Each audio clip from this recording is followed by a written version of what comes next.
Welcome. I'm truly grateful to have you here. Please, make yourself comfortable and take your time. This story was crafted with care, dedication, and deep respect for your attention. I hope it brings you joy, reflection, and perhaps even a touch of nostalgia. Once again, thank you for sharing a moment of your day with me. The year is 1347. And you wake up in the middle of a medieval winter. A cold so deep it seeps into your bones, even through the rough wool of your habit. You're lying on a straw-filled cot in your cell, the air thick with the smell of damp stone and stale incense. Suddenly, a low, guttural rumble vibrates through the very bedrock beneath the priory. It's not a sound you hear with your ears first, but one you feel deep in your stomach, a hollow vibration that makes the paltry candlelight flicker nervously. You push yourself up, your muscles stiff, your bare feet meeting the freezing flagstones. The tremor intensifies, a deep hum rising from the old bell tower. It feels like the stone itself is groaning, protesting. You can practically taste the dust shaking loose from the ancient mortar. Then, the rhythmic, off-kilter clang of the great bell begins. Not a deliberate toll, not an alarm, but a wild, erratic, almost desperate shiver of sound that scrapes against your nerves. You stumble towards the narrow, leaded glass window, pulling aside the heavy curtain. Outside, the pre-dawn gloom still clings to the courtyard. But the silhouette of the bell tower is stark against the bruised sky. You watch, bewildered, as the entire structure seems to sway. Just perceptibly, the massive bronze bell inside hammering against its casing with a frantic, unholy rhythm. It's as if an invisible, powerful hand has seized the rope, jerking it with violent, unpredictable force.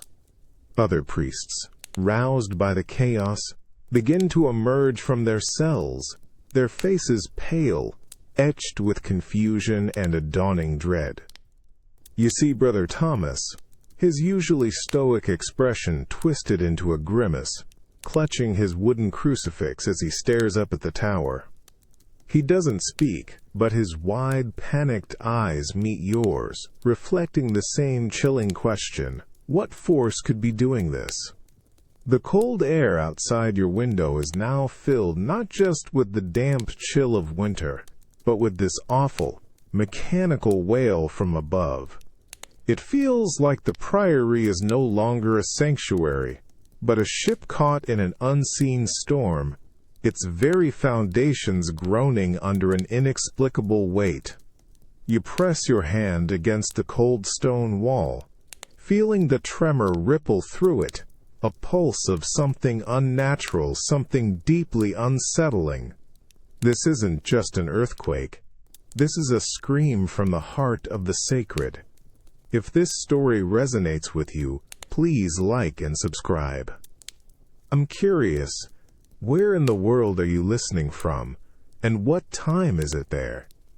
Share in the comments. Sometimes, the greatest fears aren't born from what you can see or touch, but from the unsettling certainty that the familiar order of the world has inexplicably, frighteningly come undone. You're still reeling from the violent clamor of the bell tower, the memory of that unnatural tremor lingering like a phantom ache in your chest. The dawn has finally broken, painting the winter sky in cold grays and pale mauves. But it offers little comfort. The bell is silent now, but the uneasy quiet feels heavier, more ominous than the cacophony. A parching thirst grips you, a dry rasp in your throat that demands attention. A simple human need cutting through the profound strangeness of the morning. You make your way to the common well, a deep stone circle in the priory courtyard, where the brothers draw their daily water. The air is sharper out here, biting at your exposed skin. You watch Brother Michael, his shoulders hunched against the cold, crank the bucket up. His movements are slower than usual, his brow furrowed with a worry that mirrors your own. He pours a dipperful for himself, lifts it, hesitates, then drinks. A flicker of distaste crosses his face, a slight shudder. He glances at the well, then back at the water in his dipper, a look of profound unease settling on him. Now it's your turn. You reach for the heavy wooden dipper, the chill of the morning seeping into your fingers. You scoop a generous measure of the clear, cold water. It looks perfectly normal, reflecting the pale sky like a mirror. You bring it to your lips, the expectation of cool, refreshing relief, a desperate promise. But the moment it touches your tongue, your senses recoil. It's not merely earthy or cold. There's a subtle, yet unmistakable bitterness, a metallic tang that scrapes at the back of your throat, completely alien to the pure well water you've known your entire life in this priory. It tastes hollow, somehow. Lifeless, not exactly foul, but utterly devoid of the crisp, clean essence it should possess. You swallow, forcing it down, but the strange aftertaste clings to your palate, leaving a phantom residue like dust after a storm. It makes the thirst feel even worse, a cruel mockery. You look around. Other brothers approach the well, some tentative, others driven by urgent thirst. You see the same hesitant sips, the same troubled expressions, the same slight shakes of the head. No one speaks, but a shared, silent question hangs heavy in the frigid air. What has happened to the water? The source of all life, a daily blessing, now holds this unsettling, inexplicable emptiness. It's as if something essential, something unseen, has been quietly, subtly drained away. The ordinary act of drinking, a simple comfort, has become an unsettling ritual. You wonder how something so fundamental can change so drastically, so silently, beneath the very ground you stand on. This isn't a tremor you can see or hear. It's a corruption you taste, a profound disturbance in the most basic element of life itself. You push open the heavy oak door to the scriptorium, expecting the familiar symphony of monastic industry.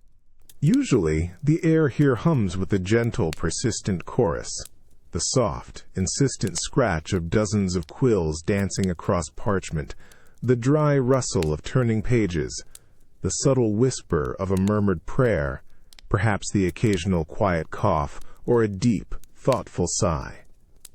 But today, a profound, almost suffocating silence greets you. It's not the peaceful quiet of deep meditation or a moment of shared contemplation. No, this is a heavy, unnerving void that seems to absorb all sound, all energy, leaving behind a stark, unsettling emptiness. You step inside, the slight creak of the ancient door echoing unnaturally loud in the vast, vaulted space. Each of your own footsteps seems to boom, a stark, unwelcome intrusion into the reverent hush that typically fills this sanctuary of words. Monks sit at their individual carols, hunched over their work, their figures illuminated by the pale, weak light that struggles to filter through the high arched windows, casting long, unmoving shadows. But something is fundamentally wrong, a discordant note in the visual harmony. Their posture is the same, backs bowed, heads diligently bent over their tasks. Yet their movements are excruciatingly slow, hesitant, often frozen altogether. Brother Julian, typically known for his furious, precise energy when copying complex texts, sits perfectly still, his quill usually a blur of motion, hovers inches above a half-completed page of intricate scripture, utterly unmoving. When he finally lifts his gaze, his eyes meet yours, not with recognition, but with a distant, troubled stare, as if he's lost in a dense fog, disconnected from the present moment. A tiny, involuntary tremor runs through his hand, betraying a deeper, unspoken unease that spreads through the room like a cold draft.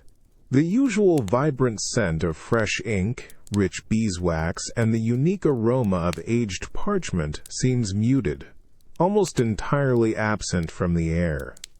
You notice an unfinished manuscript on a neighboring desk, a large, ornate initial, usually the pride of its creator, now waiting for the vibrant colors, for the life-giving touch of illumination. It looks stark, incomplete, a silent, glaring testament to a stalled purpose, a creativity mysteriously drained away. You move to your own Corel, the familiar weight of your tools in your hands offering little comfort.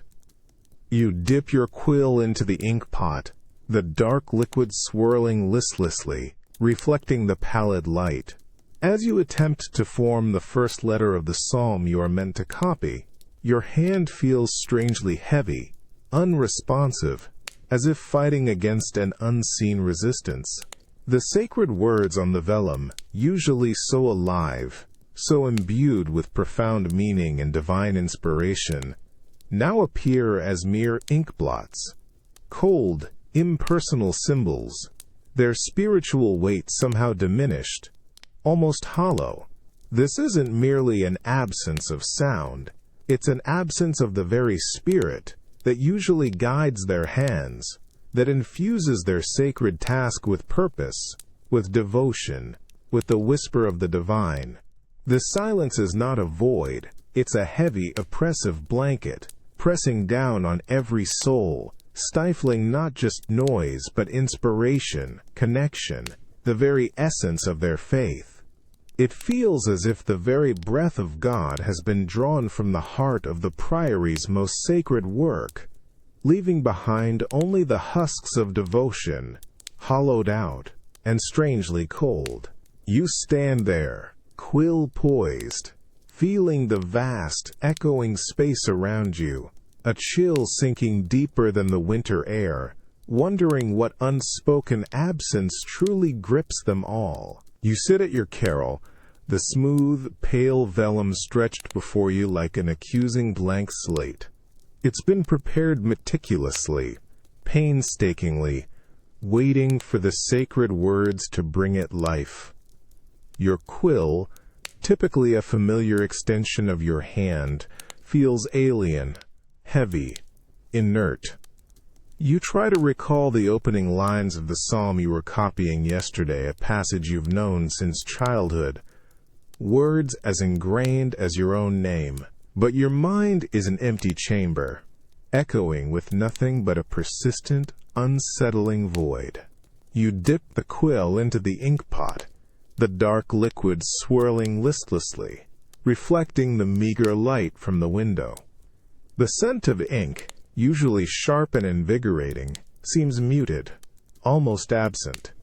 You hover the feather above the ruled lines, prepared to commit the eternal truth to parchment, to fulfill your sacred duty. But your hand, usually so steady, so precise, refuses to obey. It trembles, not with physical weakness, but with a strange internal resistance. The words simply will not come. You press down, willing the ink to flow, willing your memory to stir, to conjure just a single, holy syllable. Nothing. The blankness of the page stares back at you, cold and stark. A silent challenge. It's not merely that you've forgotten. It's as if the very concept of the words has vanished from your consciousness, replaced by a hollow echo. A subtle tremor runs through your arm, a nervous energy that has nowhere to go. Across the scriptorium, you see Brother Anselm, usually so swift and graceful, wrestling with his own page. He dips his quill, lifts it, lowers it, then pulls back, his brow furrowed in a mask of intense frustration. He tries again, the tip of his quill finally touching the vellum, but instead of the clean, purposeful stroke of a letter, it makes only a small, smudged blot. He pulls back sharply, staring at the stain as if it's a personal insult, a physical manifestation of his own failing. A low, frustrated sigh escapes him, lost in the heavy silence. This isn't just about failing to copy a text. This feels like a profound, spiritual barrenness. An empty page in this hallowed space, a page meant for God's Word, is almost a heresy. It's a silent, stark testament to a grace withheld, a connection severed.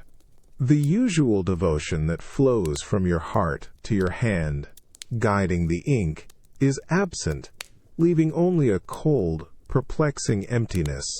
You realize the fear isn't just of the blank page itself, but of what its persistent emptiness truly signifies. A chilling glimpse into a world where the divine voice has ceased to speak, and where even the most dedicated hands can no longer transcribe its sacred whispers. The air inside the confessional box is always thick, heavy with unspoken burdens, and the lingering scent of old timber and a faint, stale mustiness. You slide onto the hard, narrow bench, the worn wood pressing against your habit, and pull the heavy velvet curtain closed behind you, plunging the small space into near darkness. Only a sliver of light filters through the intricately carved wooden screen that separates you from the penitent. This screen, usually a comforting barrier of anonymity and spiritual focus, now feels different. It feels substantial, almost suffocatingly dense, not just wood and carving, but something more, an inert mass that seems to absorb all light and sound. You hear a soft rustle on the other side, a subtle shift of weight, indicating someone has settled onto the kneeling bench. The air grows even heavier, charged with unspoken expectation. A faint sigh reaches you through the perforations in the screen. A sound thick, with a weariness that goes beyond simple fatigue. You brace yourself, ready to listen, to guide, to offer the sacred channel of forgiveness.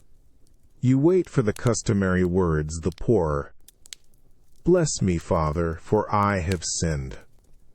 But when the voice comes, it's not what you expect. It's muffled, yes, as always, but also oddly flat, devoid of the usual tremor of shame, the urgent plea for absolution, or even the desperate weight of genuine contrition.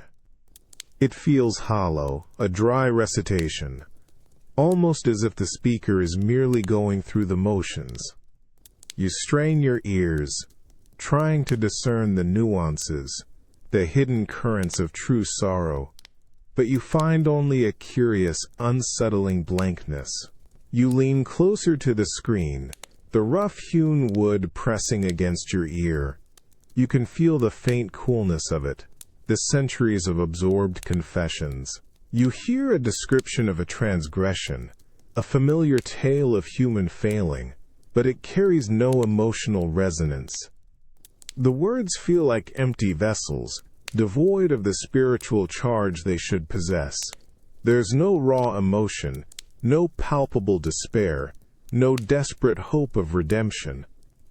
It's as if the sin itself has been stripped of its gravity, the confession a mere echo bouncing off unfeeling walls. You find yourself searching for the right words, the customary blessings, the ancient formula of absolution. But the words feel strangely foreign on your tongue, like dry leaves crumbling to dust. You try to speak, but your voice sounds thin, brittle, lacking its usual authority, its comforting resonance.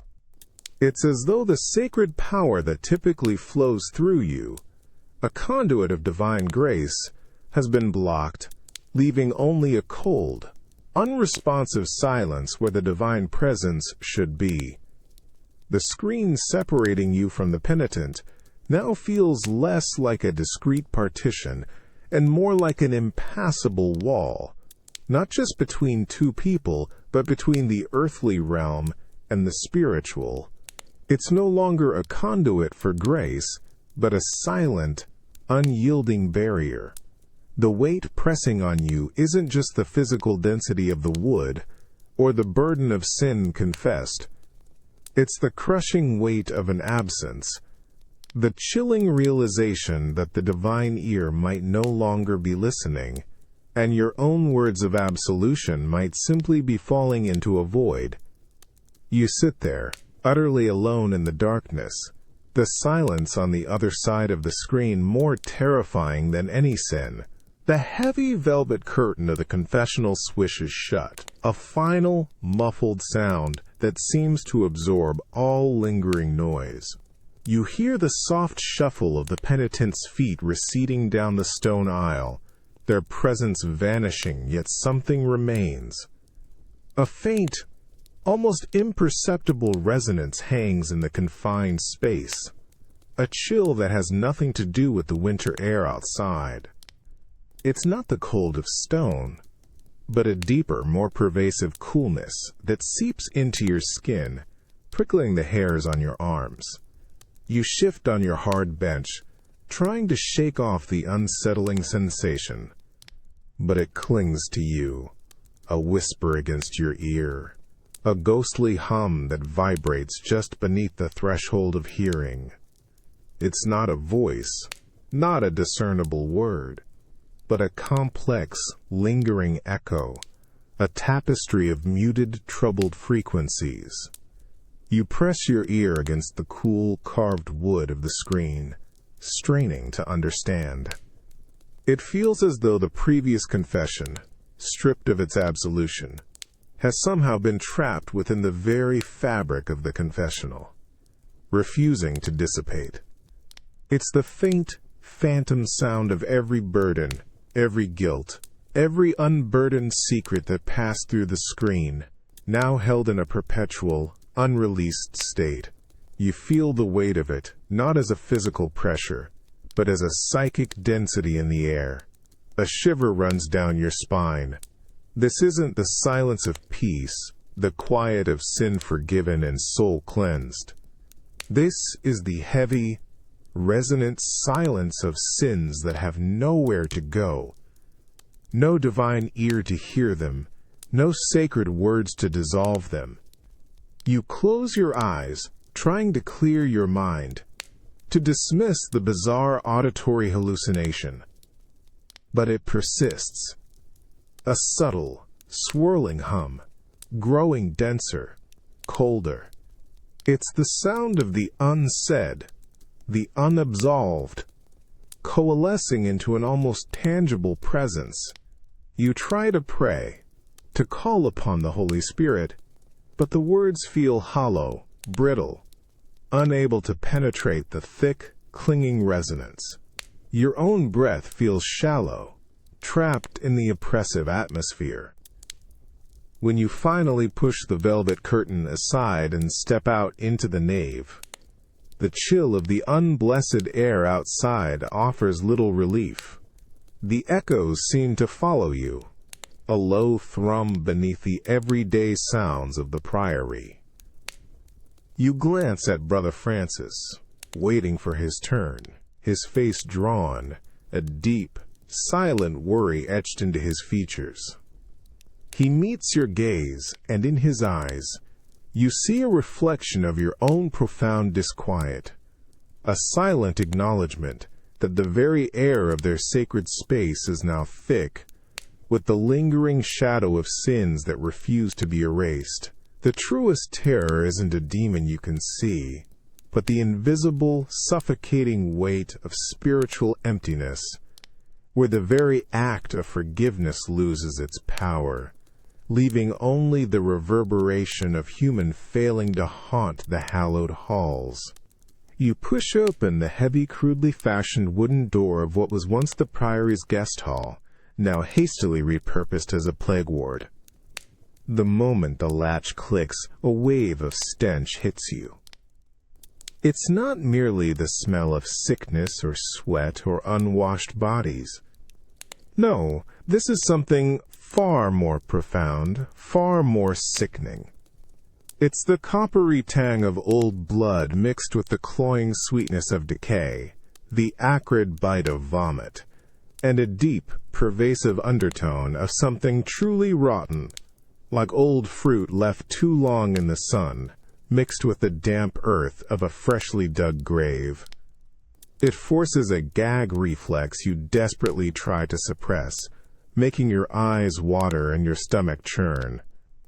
You instinctively pull your woolen cowl closer around your face, a futile gesture against the invisible assault on your senses.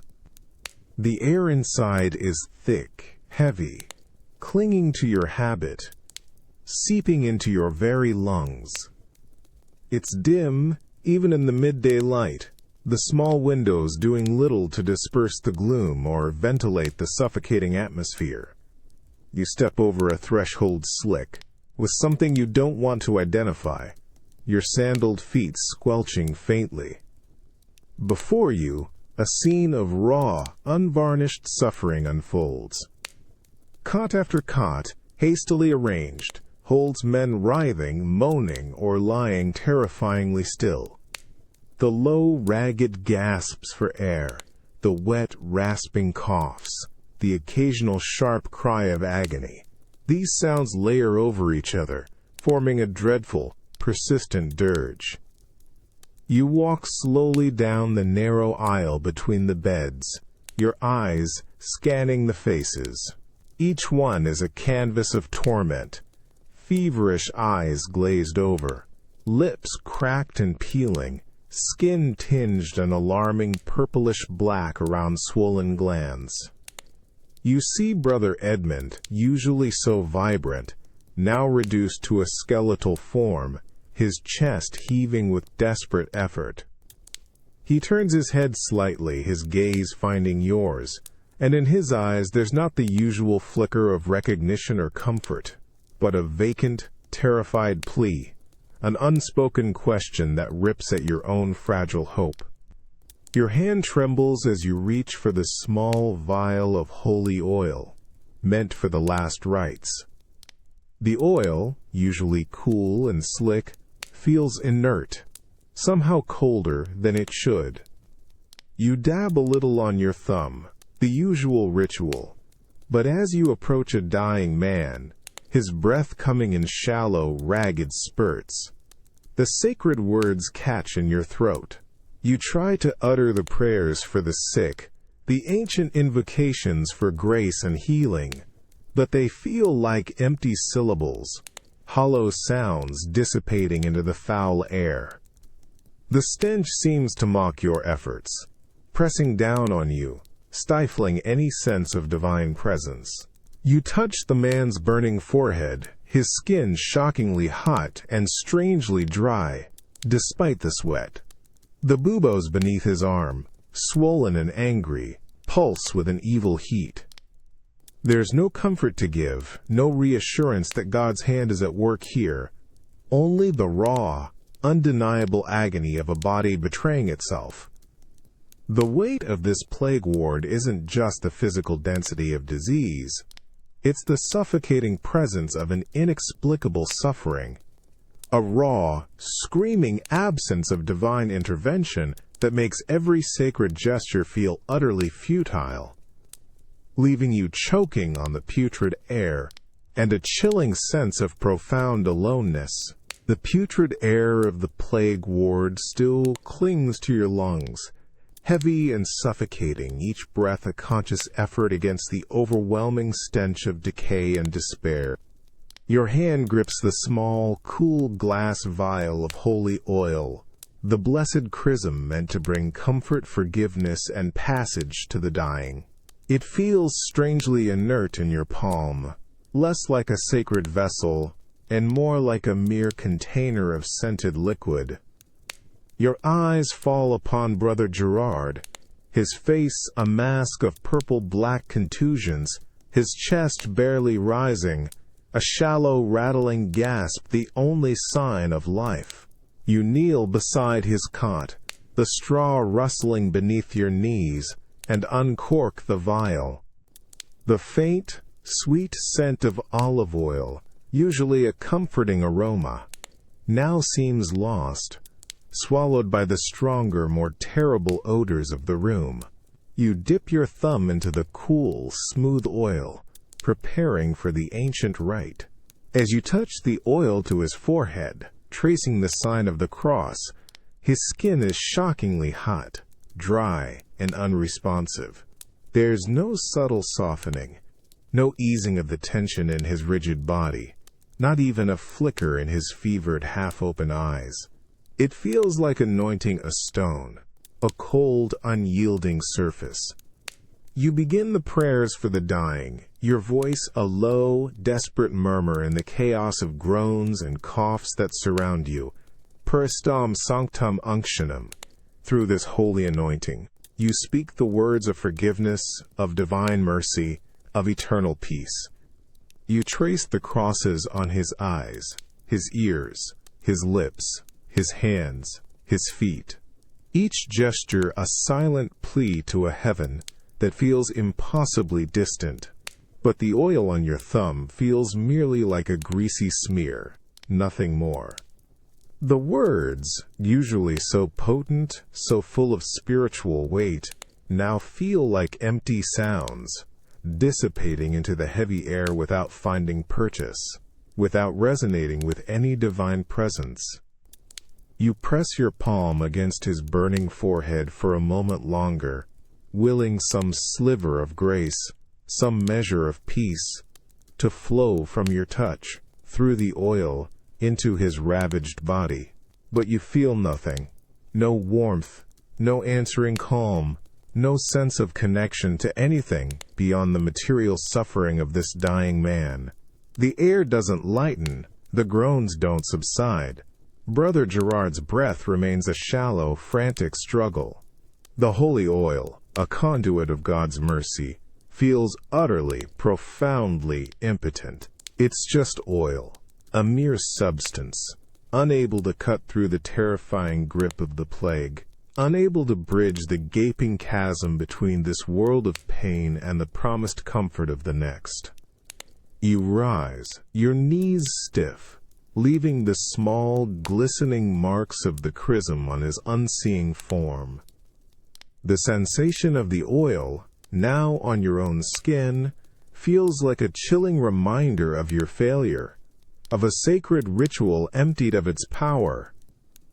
You look at your thumb, smeared with the oil, and it feels like a hollow mockery. The true horror isn't just the disease itself, but the chilling realization that even the most sacred of rites, the most ancient of blessings, can fall on barren ground, leaving only the stark, unbearable reality of a God who seems to have utterly withdrawn his hand. You step out from the shelter of the priory walls and onto the familiar path leading to the monastic fields, the chill bite of the air striking your face. It's late spring, and the world should be bursting with the vibrant greens of new life, the promise of the coming harvest.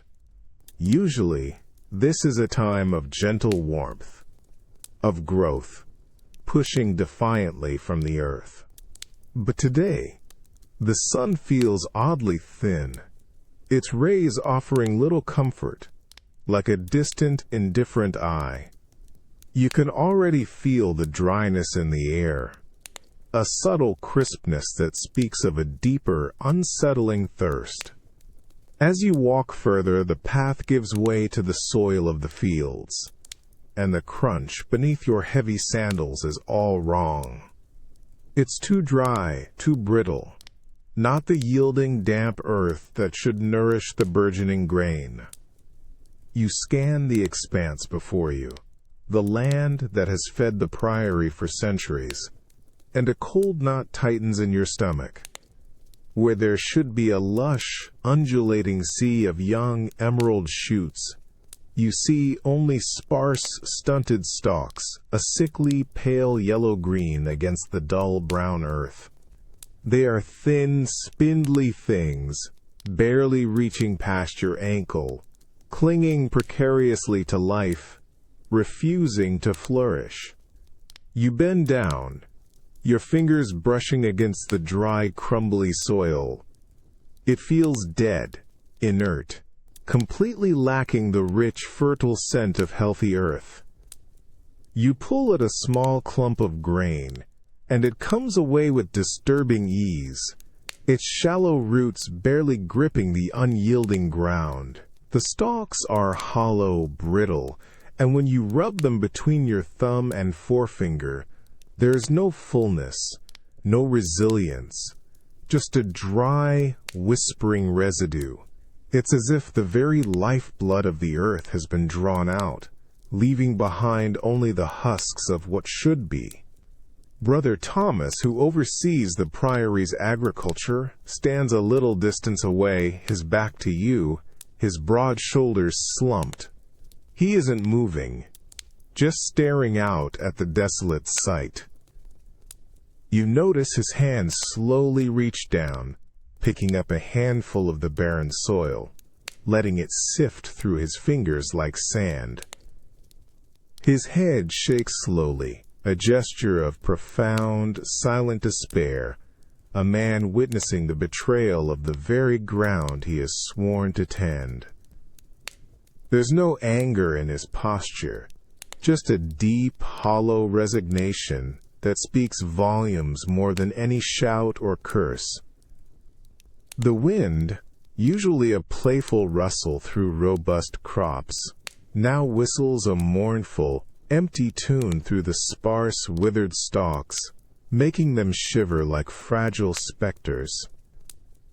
It feels like the land itself is crying out, a silent, primal lament for the life that should be, but isn't. This isn't simply a poor harvest. This feels like a deliberate refusal, a natural world inexplicably withholding its bounty, mirroring the deeper, spiritual emptiness that has begun to permeate every corner of your sacred life. The earth, too, seems to have been abandoned, leaving you with the chilling understanding that the very cycles of life and growth are not to be taken for granted, but are themselves a fragile blessing, easily withdrawn. The thin spring sun casts long, indifferent shadows across the priory's barren fields. You stand among the other brothers, a small, somber cluster of dark habits against the vast, desolate expanse of brown earth and withered, pale stalks. A fine, dry dust irritates your throat with every shallow breath, carrying no scent of impending harvest, only the dry, empty smell of unyielding soil. It should be a season of vibrant growth, a time when the earth pulsates with life, but the land before you lies quiescent, almost defiant in its refusal to yield. The abbot stands before you all, a venerable figure, usually a beacon of unwavering faith. Today his shoulders seem heavier, his back slightly more bowed, as if bearing an unseen, immense weight. He holds no sacred text, but his hands, gnarled with age and devotion, clasped together before him, trembling faintly. His eyes, usually kind and firm, sweep over the paltry remnants of what should be a vibrant crop, then over the hushed, anxious faces of his flock, searching for something he might not find. He begins to speak. His voice, usually resonant and strong, now carries a reedy, almost desperate tremor. He invokes God's mercy, His boundless providence, the ancient promises of harvest and sustenance. You listen, your head bowed, trying to find solace in the familiar rhythm of the prayers, the well-worn phrases of divine intervention. But the words feel thin, brittle, like the stalks around you, struggling to take root in the dry, unresponsive air. They seem to lack their usual spiritual gravitas, as if their inherent power has been siphoned away, leaving only hollow sounds. The wind picks up, a low, mournful sigh, stirring the dust around your feet. It whips at the abbot's simple robes, tugging at his cowl, carrying his earnest words away, dispersing them over the unyielding land. They seem to lose their power the moment they leave his lips, swallowed by the vast, silent indifference of the field. You can almost feel the earth absorbing the prayers, not as a blessing, but as another futile offering, falling on deaf, dry ground, failing to penetrate the surface. You glance at Brother Michael, standing beside you. His gaze is fixed not on the abbot, but on a particularly withered patch of wheat. His expression, a mixture of profound sorrow and a chilling, dawning disbelief. He pinches a dried stalk between his fingers, then lets it fall, crumbling into dust with a dry whisper. No one moves. No one offers a hopeful sign. Only a collective, unspoken anxiety etched on every face, a shared understanding that something fundamental has gone awry. The abbot's voice falters, growing weaker, the cadence of hope slowly draining from his words. He finishes, not with a resounding declaration, but with a quiet, almost defeated amen, a fragile whisper carried away by the indifferent wind.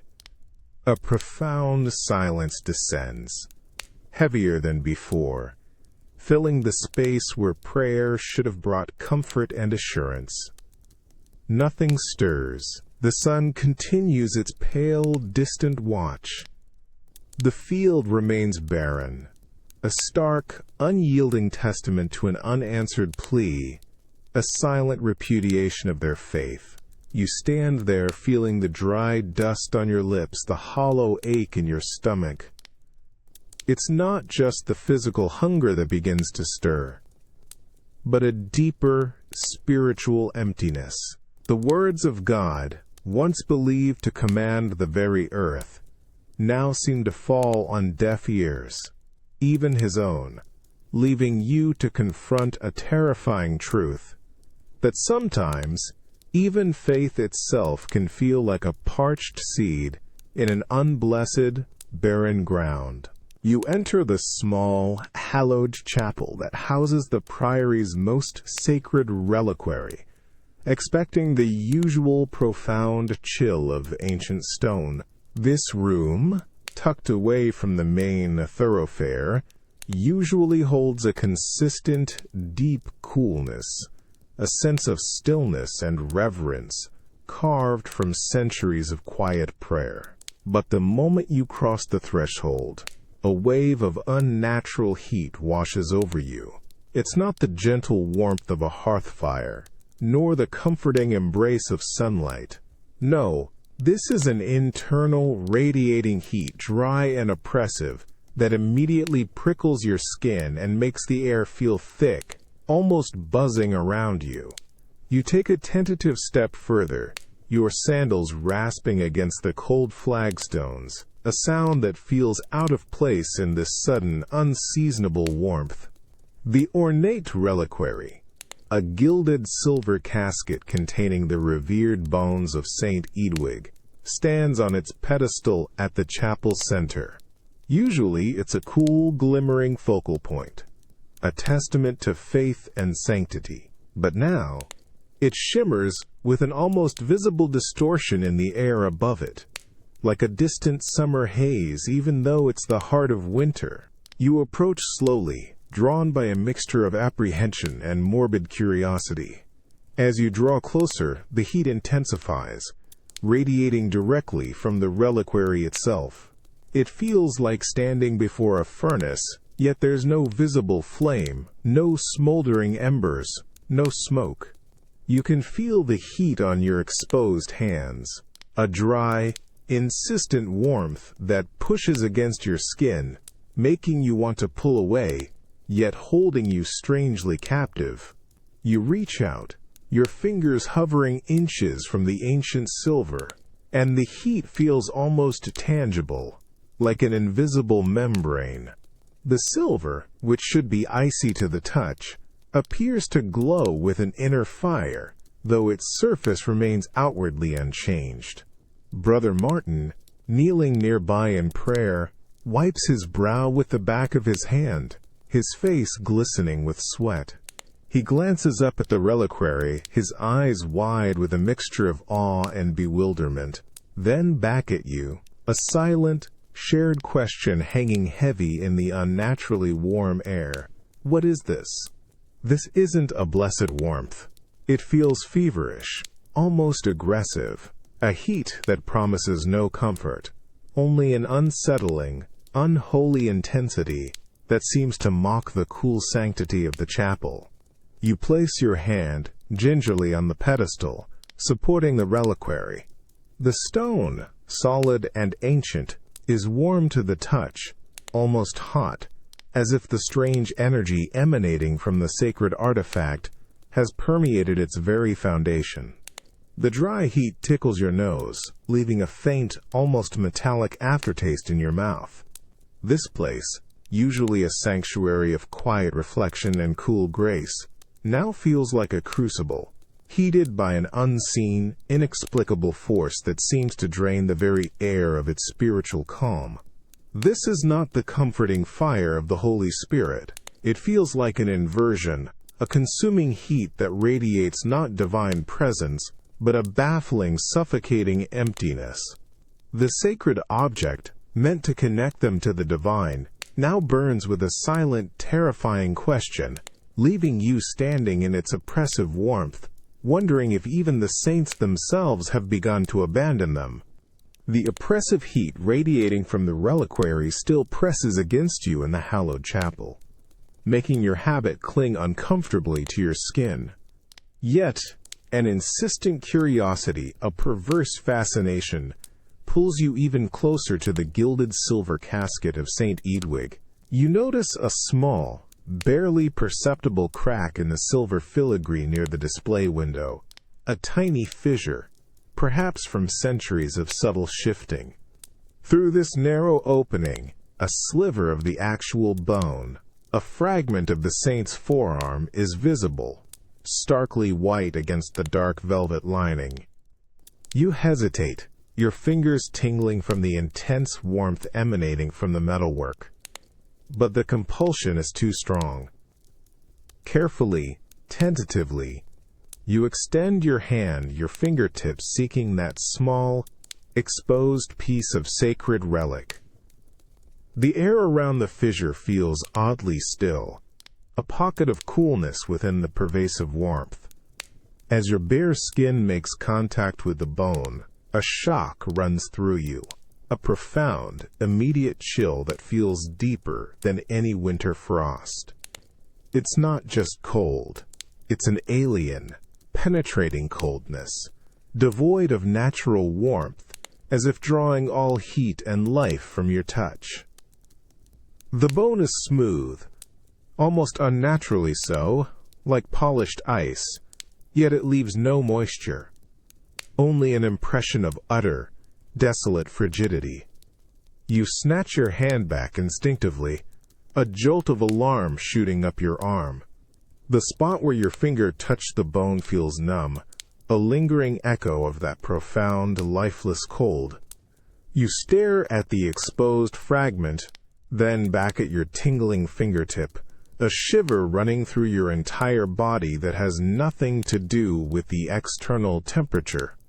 This is not the preserved coolness of ancient remains.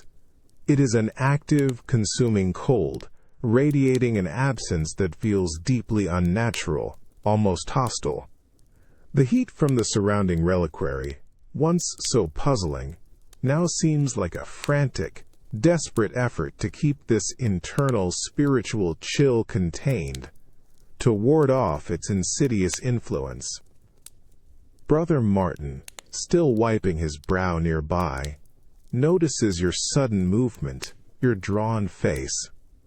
His eyes, already wide with a silent question, widen further as he watches you recoil. He doesn't speak, but his look mirrors your own unsettling realization, a profound unease that settles deep in your gut. This sacred relic, meant to radiate spiritual warmth and divine connection, instead holds a core of absolute, terrifying cold, a shocking emptiness at its very heart. It's as if the saint himself has withdrawn, leaving behind only a husk, eternally frozen in a state of spiritual desolation, a stark, tactile reminder that even the most hallowed of conduits can become cold and unresponsive, leaving you grasping at nothing but the icy touch of absence. You push open the heavy oak door into the hushed sanctum of the Priory Library, a space that should greet you with the comforting, earthy scent of ancient parchment and the subtle sweetness of old beeswax. Instead, a different, almost acrid smell cuts through the air, a metallic tang, like stale lamp oil, mingled with the faint, unsettling aroma of something precisely, almost coldly, analyzed rather than revered. The soft scuff of your sandals on the worn stone floor seems to echo with an unnatural loudness in the profound quiet, the kind of quiet that suggests not peace, but a deep, consuming concentration. Your gaze is drawn to the far corner, where Brother Alaric, known for his relentless intellect and boundless curiosity, typically pores over sacred texts. He is there, as always, hunched intently over a massive, leather-bound tome at a dark, polished wooden carrel. But his posture is wrong. It's too rigid, too coiled, less the serene focus of devotion and more the strained, almost desperate intensity of a man wrestling with an unseen, formidable adversary. The single tallow candle beside him casts wildly flickering shadows that dance across his gaunt, sweat-sheened face, deepening the already pronounced furrows etched between his brows. He doesn't look up. He seems entirely oblivious to your presence, utterly absorbed in whatever arcane knowledge lies before him. His fingers, usually so precise and gentle as they turn delicate pages, now tap an erratic, restless rhythm against the cool wood of the table, a nervous energy betraying an inner turmoil. You edge closer, drawn by an invisible current of profound unease, a sense of something fundamentally discordant radiating from him.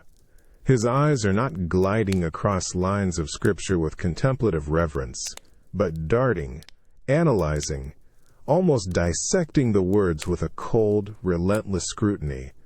He mutters under his breath, a low, indistinct rumble that isn't a prayer, but sounds more like a series of frustrated calculations, a logical problem stubbornly refusing to yield. You can dimly glimpse the pages he is studying. They are dense with unfamiliar symbols, intricate geometric diagrams that are certainly not the vibrant, flowing illuminations you'd expect in a sacred text.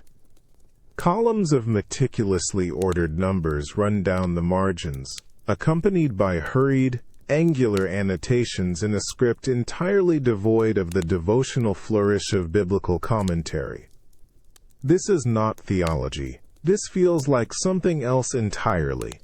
Something cold, analytical, brutally efficient, designed to strip away mystery, to expose raw mechanics, to quantify the unquantifiable. It feels profane in its relentless pursuit of structure over spirit. The very air around him feels charged, almost crackling with this intense intellectual fervor, a stark, unsettling contrast to the deep, spiritual silence that has begun to permeate every other corner of the priory. You perceive the terrifying implications of his work without understanding a single symbol. It's a logic that seeks to dismantle, to measure, to explain away every nuance, rather than to embrace the sacred. You feel the chilling suggestion that if everything can be broken down into its constituent parts, into predictable systems, into cold, immutable numbers, then what room, what necessity remains for the divine? What truly remains for faith itself? He suddenly clenches his fist, a soft, sharp thud against the table, his knuckles white with strain. With a sharp, almost violent shove, he pushes the heavy book away, not gently closing it, but sending it skidding across the polished surface as if it has utterly betrayed him. His head falls into his hands, his back shuddering with a silent, profound despair that feels too deep for tears, too intellectual for simple grief. You watch him, feeling a cold, creeping, intellectual dread settle over you, a weight heavier than any physical burden you've encountered thus far. The metallic tang of lamp oil still hangs heavy in the air of the library, a stark, unwelcome counterpoint to the usual comforting scent of aged parchment. Brother Alaric remains slumped, head buried in his hands, his earlier outburst of frustrated logic echoing in the profound stillness. The silence here is no longer merely reverent. It feels charged, almost brittle, as if stretched thin over a vast, unacknowledged chasm. You move cautiously, your sandals barely whispering on the worn stone, towards the heavy, leather-bound tome he had so violently cast aside. The book lies open, pages slightly bent from the impact, revealing dense, intricate script. You don't need to read every word, or even understand the complex diagrams and numerical sequences that fill the margins. Your eyes catch a familiar name, etched in the elegant, unforgiving hand of a previous scribe, Aristotle. The mere sight of it sends a chill through you, deeper than the library's customary coolness. This isn't the gentle wisdom of the Church Fathers, or the soaring poetry of the Psalms. This is a different kind of authority, a different kind of truth.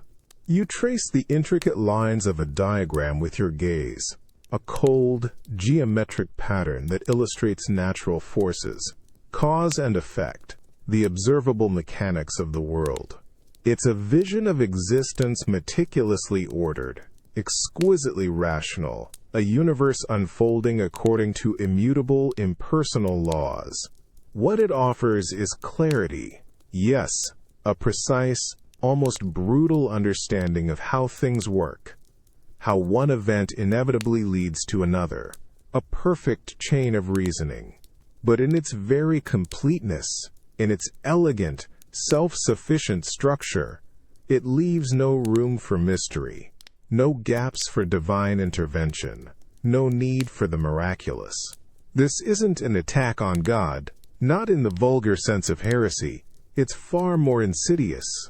It's a silent, logical erosion, a gradual dismantling of the very necessity of God's active hand. If every phenomenon, every tremor, every plague, every barren field, every human failing, every inexplicable warmth or chilling cold can ultimately be reduced to a discernible pattern, a predictable consequence of natural forces, then where does that leave the divine? Where is the space for prayer, for grace, for the sacred touch that shapes and guides? The world, once infused with divine purpose, with a living, breathing God in every shadow and every sunbeam, now shrinks to a machine, albeit a magnificent one, but a machine nonetheless. You feel this new understanding, this forbidden logic, seeping into your own mind. A cold, clear stream that threatens to carve away the very foundations of your faith. The comfort of the unknown, the solace of divine will, begins to feel like a flimsy veil, easily torn away by the sharp, unyielding edge of reason. The world, through Aristotle's eyes, is a place where God might exist, but not as an active participant, not as a loving, intervening father, but perhaps as a distant, indifferent architect who set the gears in motion and then withdrew. This thought is more terrifying than any demon, any hellfire. Alaric finally stirs, lifting his head, his eyes red-rimmed and distant. He looks not at you but past you, at nothing, his expression one of profound, intellectual desolation, a man who has peered into a truth that offers no comfort, only an unbearable, terrifying clarity. The silence that follows is not born of reverence, but of an emptiness so vast, so rational, that it leaves no room for hope, only the chilling echo of a perfectly understood and utterly godless universe. You are in the stark, cold confines of your cell, the usual dim light of late afternoon struggling to pierce the gloom. The air is thin, carrying the faint, persistent smell of damp stone and your own stale breath. A profound emptiness has settled within you, a chilling void that no amount of prayer or sacred ritual seems able to fill. This afternoon you turn to the ancient practice of mortification, a physical penance, hoping that the sting of corporeal discomfort might somehow reawaken the spiritual connection you so desperately crave. You unfasten the coarse wool of your habit, pulling aside the simple tunic beneath. From a hidden pouch, you withdraw your cilice, a belt woven from rough horsehair, embedded with tiny, sharp metal barbs. It's an object of deliberate discomfort, a tool for focusing the mind through controlled pain, a reminder of Christ's suffering, a small sacrifice to humble the flesh and elevate the spirit. Usually the sight of it brings a grim, resolute focus. Today it feels different, heavier, almost menacing in its silent promise of suffering. You wrap the cilice around your waist, directly against your skin. The initial touch is a sharp, immediate sting, 1,000 tiny pinpricks, simultaneously asserting their presence. You tighten the strap, pulling it until the barbs bite deeper, digging into your flesh. A gasp escapes your lips, a sharp intake of breath as the pain intensifies, blossoming into a widespread, persistent ache. It's not a clean, singular cut, but a diffuse, pervasive sharpness, a constant, irritating pressure that makes your skin feel raw and inflamed. You close your eyes, trying to focus on the pain, to use it as a ladder to reach a higher state of consciousness, to push past the physical and connect with the spiritual. You try to pray, to recite the Pater Noster, to immerse yourself in the suffering of Christ. But the words feel hollow, brittle, unable to gain purchase in the maelstrom of discomfort. The sharpness of the cilice is all-consuming, a relentless, distracting fire that burns, but does not cleanse. It doesn't elevate. It only grounds you deeper into the raw, unyielding reality of your own flesh. You flex your abdomen, and the barbs dig in deeper, a fresh wave of agony momentarily stealing your breath. You expected the pain to be a conduit, a pathway to renewed faith, a sharp reminder of God's presence, even through suffering. Instead, it feels like an isolated, meaningless torment. There's no spiritual awakening, no sudden clarity, no comforting warmth of divine grace. Only the raw, unyielding reality of metal against skin, of body punishing body, without purpose, without spiritual reward. You lean back against the cold stone wall, trying to find some relief, some meaning in this self-inflicted agony. But the pain just hangs there. A constant burning reminder of your own failing, of a God who feels utterly absent, even in your deepest attempts at penance. The cilice, usually a sacred tool, now feels like a futile instrument, its sharpness a testament to a suffering that is no longer redemptive, but merely an empty, agonizing echo in a silent, unresponsive universe. The cilice digs into your flesh, a constant, burning reminder of your self-inflicted penance. Each minuscule barb presses against your skin, 1,000 tiny, insistent points of fire. You focus on the rhythmic ache, trying to transmute it into something sacred, redemptive. Your breath comes in ragged, shallow gasps as you attempt to recite the mea culpa, ancient words of sorrow and fervent supplication.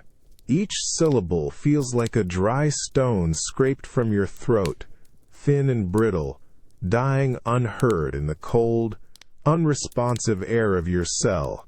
You close your eyes, willing the sharp pain to be a bridge, a cleansing fire, a purification that might finally reestablish a connection with the divine, a sacrifice truly acknowledged by a distant God.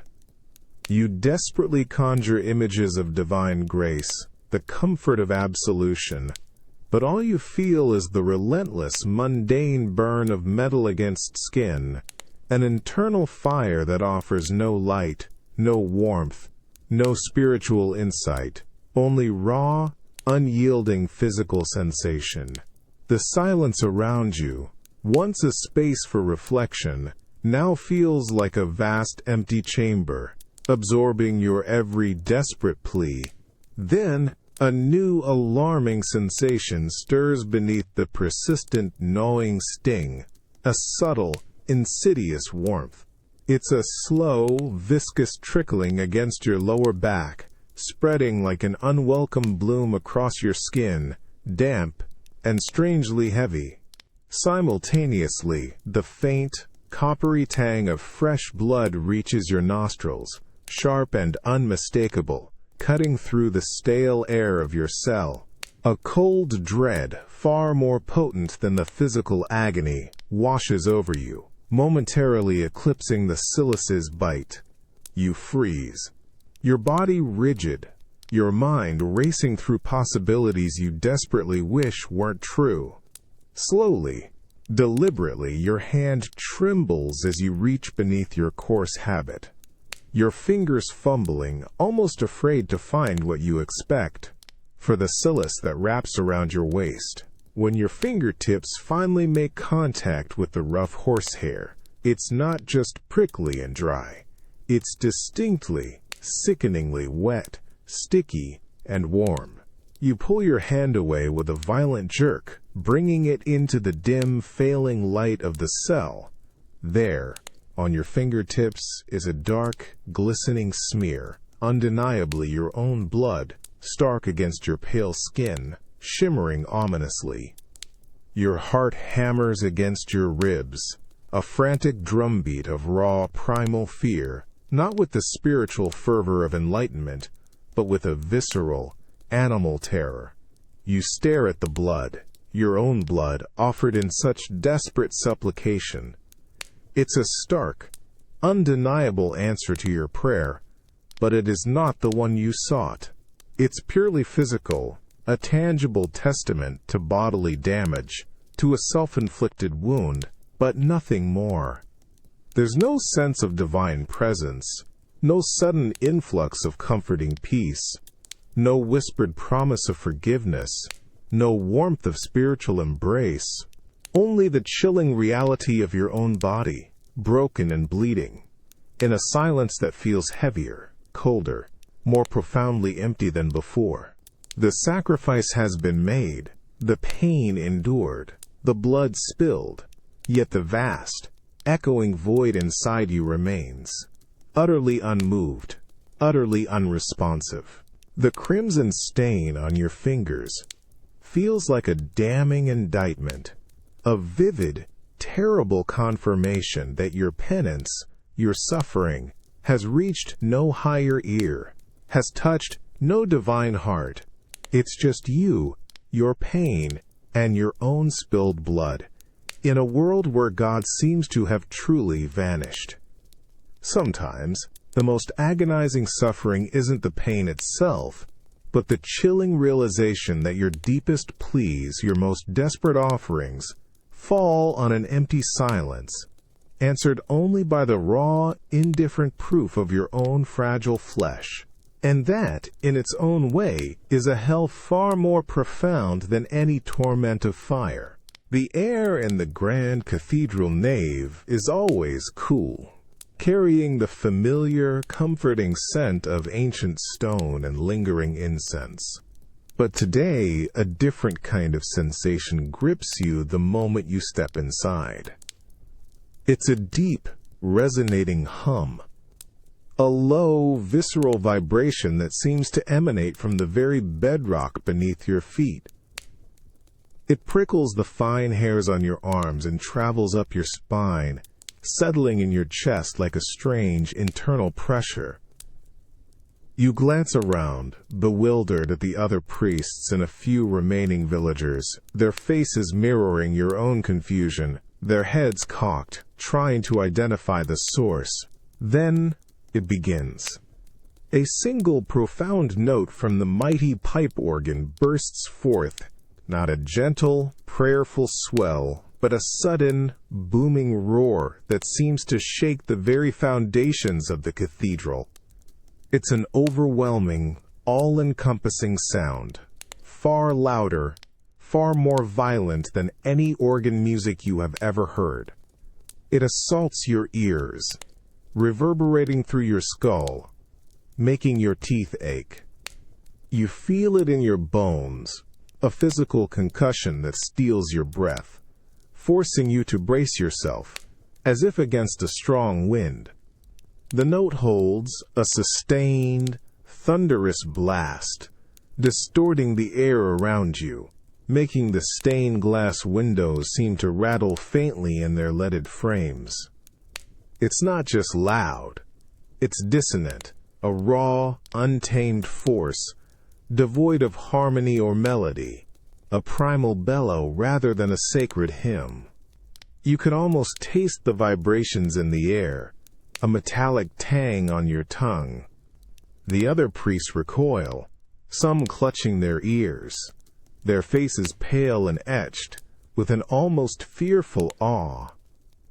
Brother Anselm, usually unflappable, stumbles backward, bumping into a stone pillar, his eyes wide and unfocused.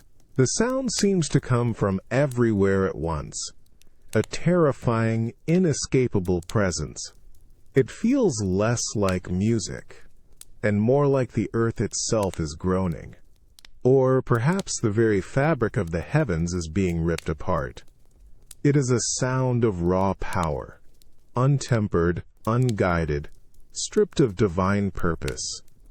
The organist, usually a figure of quiet devotion, is hidden high above, but you can picture him, his hands surely a blur across the keys. Yet the sound produced is not human, not artful, but something monstrous, elemental. You find yourself instinctively covering your ears, though it does little to diminish the overwhelming assault. This isn't the soaring majesty of sacred music, meant to elevate the soul and draw you closer to God. This is a terrifying, chaotic deluge of sound that threatens to shatter your very being, to deafen you to all other sensation, to drown out all thought, all prayer, all hope. It feels like a sonic manifestation of the chaos that has been gripping the world, an unholy cacophony that proclaims not divine presence, but an overwhelming, unbridled, and deeply unsettling absence of order. The roar finally begins to fade, slowly, grudgingly, leaving behind a ringing silence, a profound emptiness in the aftermath of its terrifying assault. Your ears ache, and your head throbs. But the most unsettling sensation is the hollow space within you, where the grand, comforting presence of God's music once resided, now filled only with the deafening echo of a raw, untamed power. This is not the voice of God. It is the scream of a world left to its own devices, a chilling, terrifying revelation. The deafening roar of the organ has finally receded, leaving behind a ringing silence that pulses in your ears, a phantom echo of the overwhelming sound. Your heart still thrums against your ribs, a rapid, uneven beat, a lingering tremor in your very bones. You find yourself rooted to the spot in the grand cathedral nave, the air now feeling impossibly thin, almost brittle, as if the oxygen itself has been consumed by the preceding sonic assault. The familiar scent of ancient stone and faint incense now seems diluted, powerless against the stark, cold reality that surrounds you. You slowly raise your head, your gaze sweeping upwards. The immense, vaulted ceiling stretches far above you, a vast, intricately carved canopy of stone and shadow that usually inspires awe, a physical representation of God's boundless majesty. But now, in the aftermath of that terrifying cacophony, it feels different. It's no longer an architectural embrace, it's an immense, indifferent expanse, cold and distant. The intricate ribbing, the soaring arches, once symbols of divine aspiration, now feel like the hollow bones of a giant long-dead creature, stretched out in a monumental, chilling emptiness. The light filtering through the high, stained glass windows, usually vibrant and alive, appears muted, almost bruised, casting long, unmoving shadows that seem to deepen the sense of void. You stare at the distant apex of the nave, at the highest point, where the last sliver of natural light struggles to pierce the gloom. There, where the heavens are meant to meet the earth, where the divine presence should be most keenly felt, you perceive only an immense, echoing blankness. It's not just an absence of a physical presence, it's a profound, spiritual vacuum that makes the very air feel heavy, oppressive. Other priests, their faces pale and drawn, are also looking upwards, their expressions a mixture of confusion and dawning dread. Brother Thomas clutches his hands, his knuckles white, his gaze fixed on the unreachable heights, searching for a sign, a flicker of reassurance, something to fill the terrifying emptiness. But there is nothing. Their collective silence, a shared, palpable despair, speaks volumes. You feel incredibly small, insignificant, lost in this vast, cold space that was built to house the infinite, now revealing itself as utterly hollow. This overwhelming physical scale, designed to lift your spirit to the heavens, now serves only to magnify the horrifying truth. The heavens above, once believed to be filled with God's glory, now feel utterly, terribly vacant. The grandeur of the architecture, meant to embody divine power, only emphasizes the scale of the absence, turning the sacred space into a colossal, echoing tomb. The silence that presses down on you is not peace.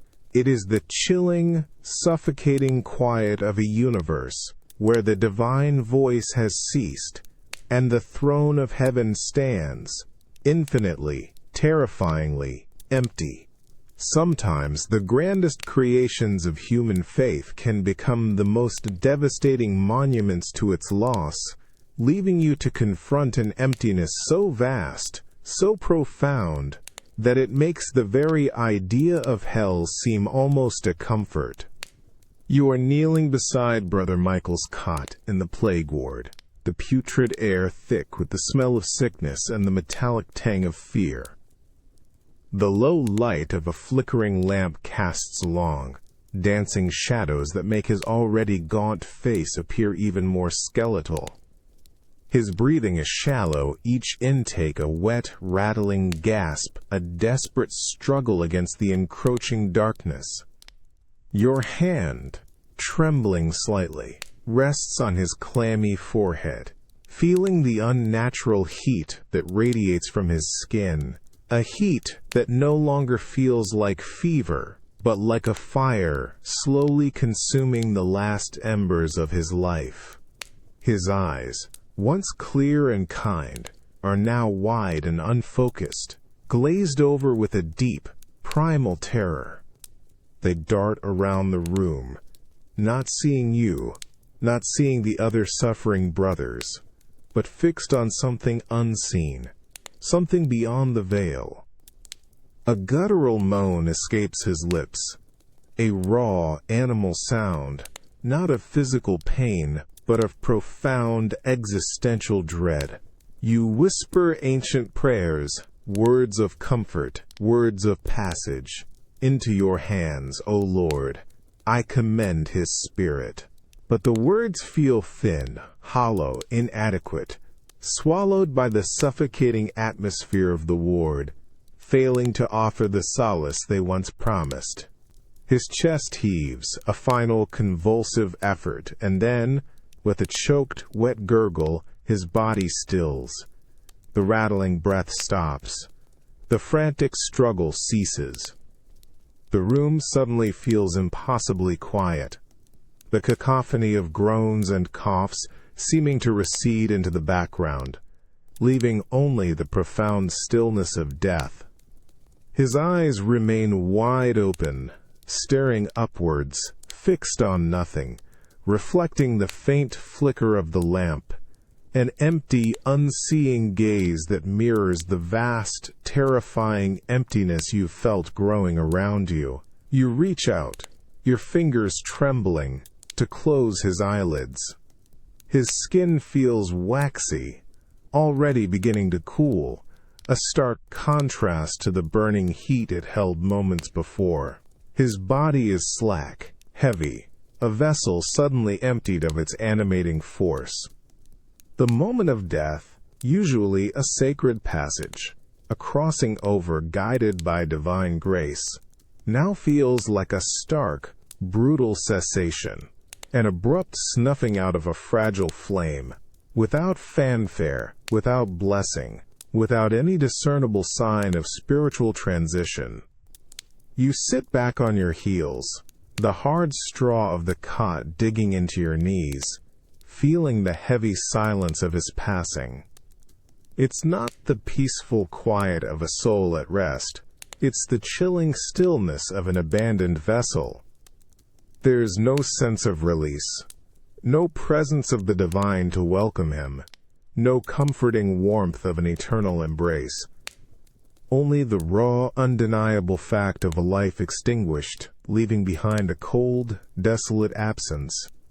You stare at his lifeless face, his expression frozen in that final, terrified gaze, and realize the true horror isn't just the death itself, but the chilling certainty that he died utterly alone, without the comfort of God's presence, adrift in a terrifying, empty void. His last breath was not a surrender to heaven, but a plunge into an inexplicable, horrifying nothingness. Sometimes, the greatest fear is not the suffering of hell, but the chilling realization that at the moment of your final breath there is only an indifferent void, a profound absence where boundless love and eternal grace were once promised. You stand at the bedside of old Alara, a washerwoman from the village, her breath coming in shallow, ragged sighs. The air in her small, damp cottage is thick with the smell of wood smoke, sickness, and the faint, sweet decay that clings to the dying, making your throat feel dry and constricted. Your heart aches with the familiar sorrow of witnessing another life fade.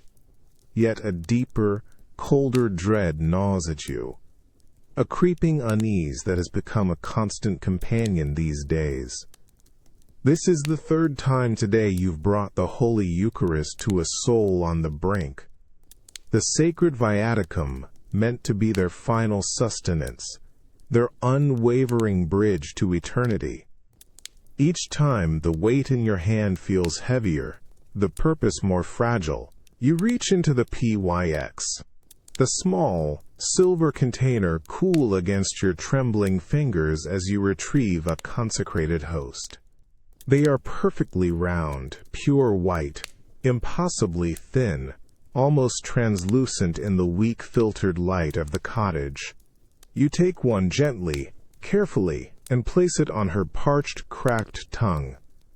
It's light, almost weightless, dissolving quickly in the scant moisture of her mouth. You taste desire to feel the familiar, profound spiritual resonance, the comforting warmth of Christ's palpable presence, the tangible surge of grace that usually fills the space around the sacred body, connecting the dying to the divine. But you feel nothing. Absolutely nothing. No warmth, no subtle hum of divine energy.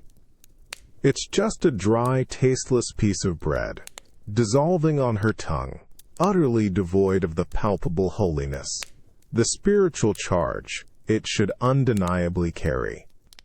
The absence is stark, unnerving. You whisper the ancient prayers, the powerful, millennia-old words of absolution and blessing, meant to usher her soul into God's eternal embrace. Your voice, usually firm and imbued with spiritual authority, now feels thin, brittle, like dry leaves crumbling to dust in the stifling air. The sacred words echo hollowly in the small room, failing to gain purchase, failing to penetrate the pervasive gloom, failing to resonate with any divine response. You look at Alara's face, her eyes half closed, her features slack with approaching death. There is no flicker of peace, no subtle softening around her mouth, no trace of the spiritual comfort the viaticum is meant to bestow. Her breathing continues its shallow, desperate rhythm, ragged and desperate, completely unchanged, utterly untouched by the sacrament. You press your thumb gently against her temple, the usual gesture of imparting final grace, of a final blessing.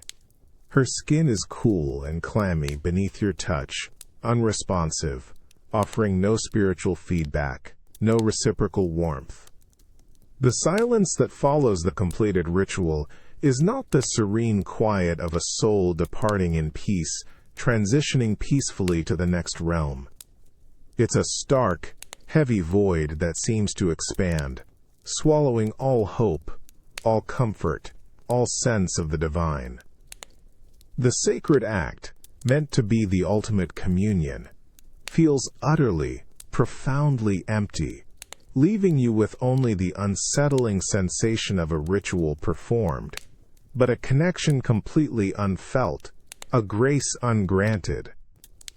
The host, the very body of Christ, felt like mere bread, an ordinary substance.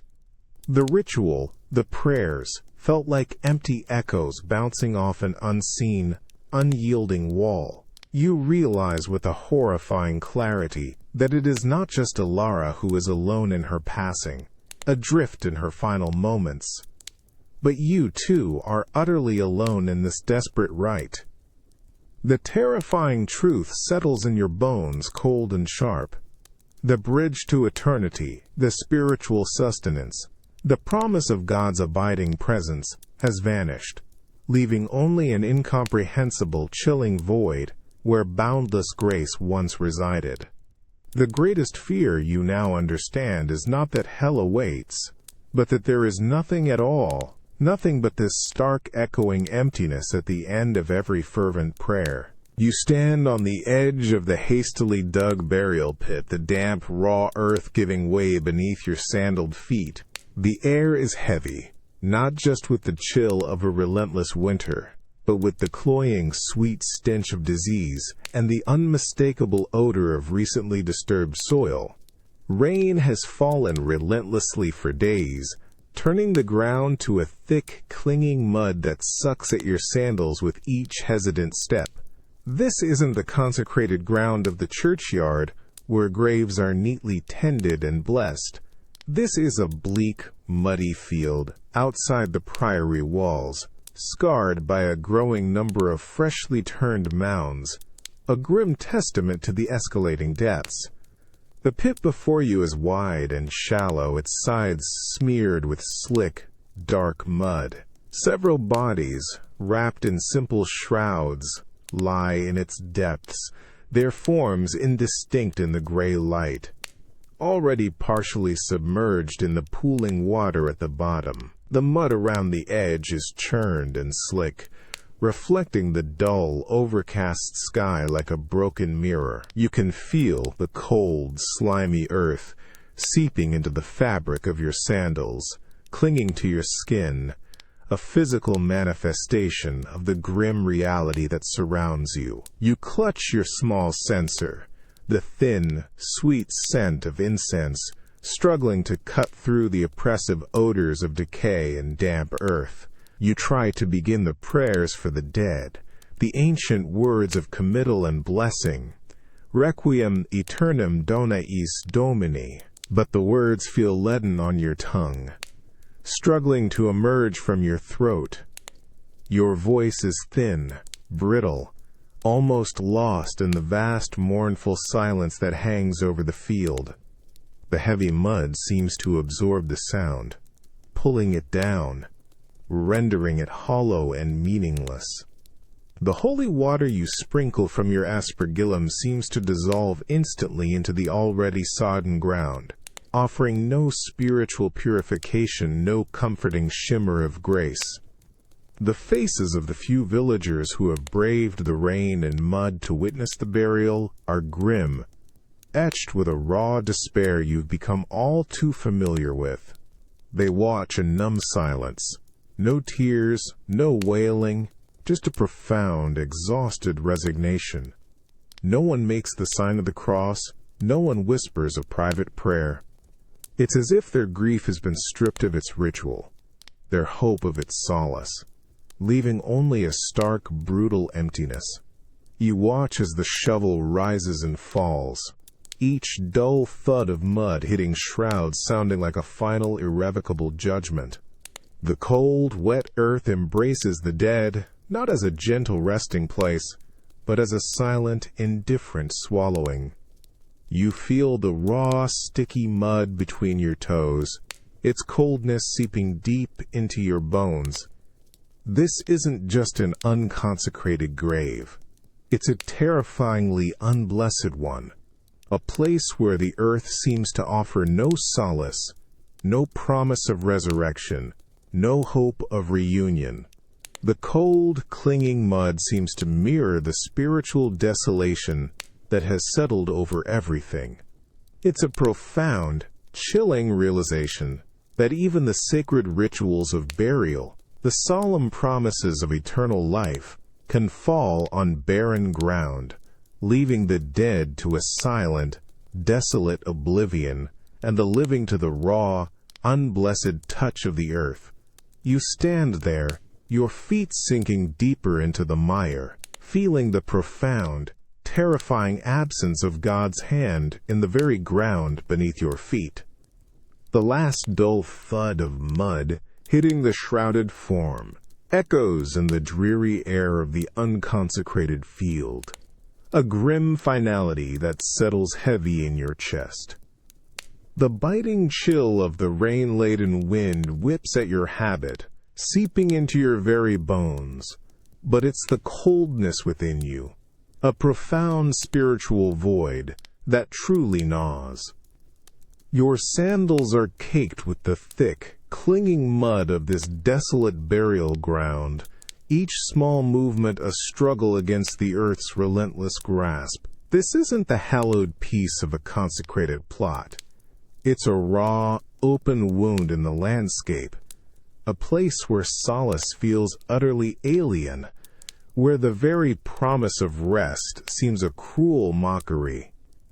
You raise your aspergillum, the few remaining drops of holy water scattering over the newly turned soil.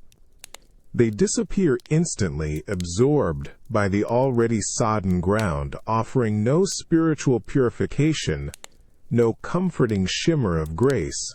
It feels less like a blessing and more like mere droplets falling into an already waterlogged earth, absorbed without ceremony, without effect.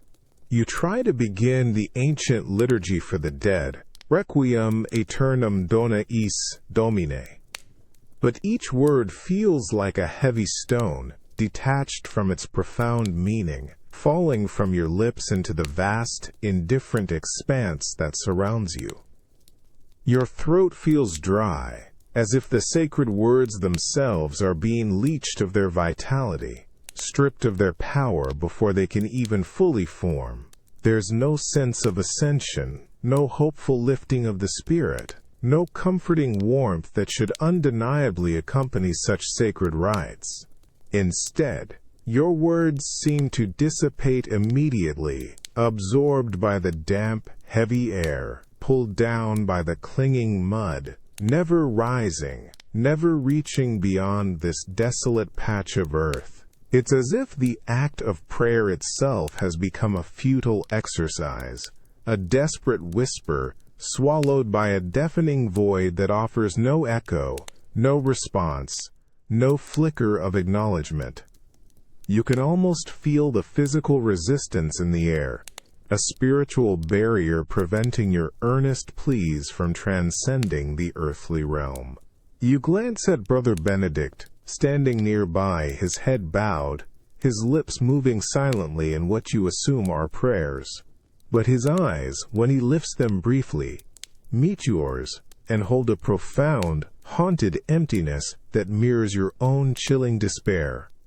He too feels it, the terrifying, undeniable truth that their fervent pleas are not traveling, not ascending, not following the soul on its journey to eternal rest. The few villagers present stand stiffly, their faces expressionless, their grief raw and unsoftened by any ritual comfort. A stark mirror of the prayer's impotence, their hands hanging limp at their sides. The very air around you feels dense, a thick, spiritual barrier that prevents any sacred sound from transcending the earthly realm. The newly departed, unblessed, lie beneath the cold, wet earth, and your prayers, equally unblessed, seem to lie with them, grounded, tethered, unable to break free, unable to offer guidance or comfort to the journeying soul. The profound silence that follows is not a moment of peace, but the chilling, suffocating quiet of a universe where the divine echo has faded completely, leaving only the dull, incessant drip of water from the trees. The chilling realization settles deep in your bones, a cold, sharp ache that penetrates far beyond the physical. The sacred connection is severed. The path to eternity, once paved with fervent prayers and the promise of divine embrace, now stretches into an unimaginable silence, leaving the living and the dead equally abandoned in a world where God seems to have simply withdrawn, leaving only the cold, wet earth to claim its own, without hope of spiritual release.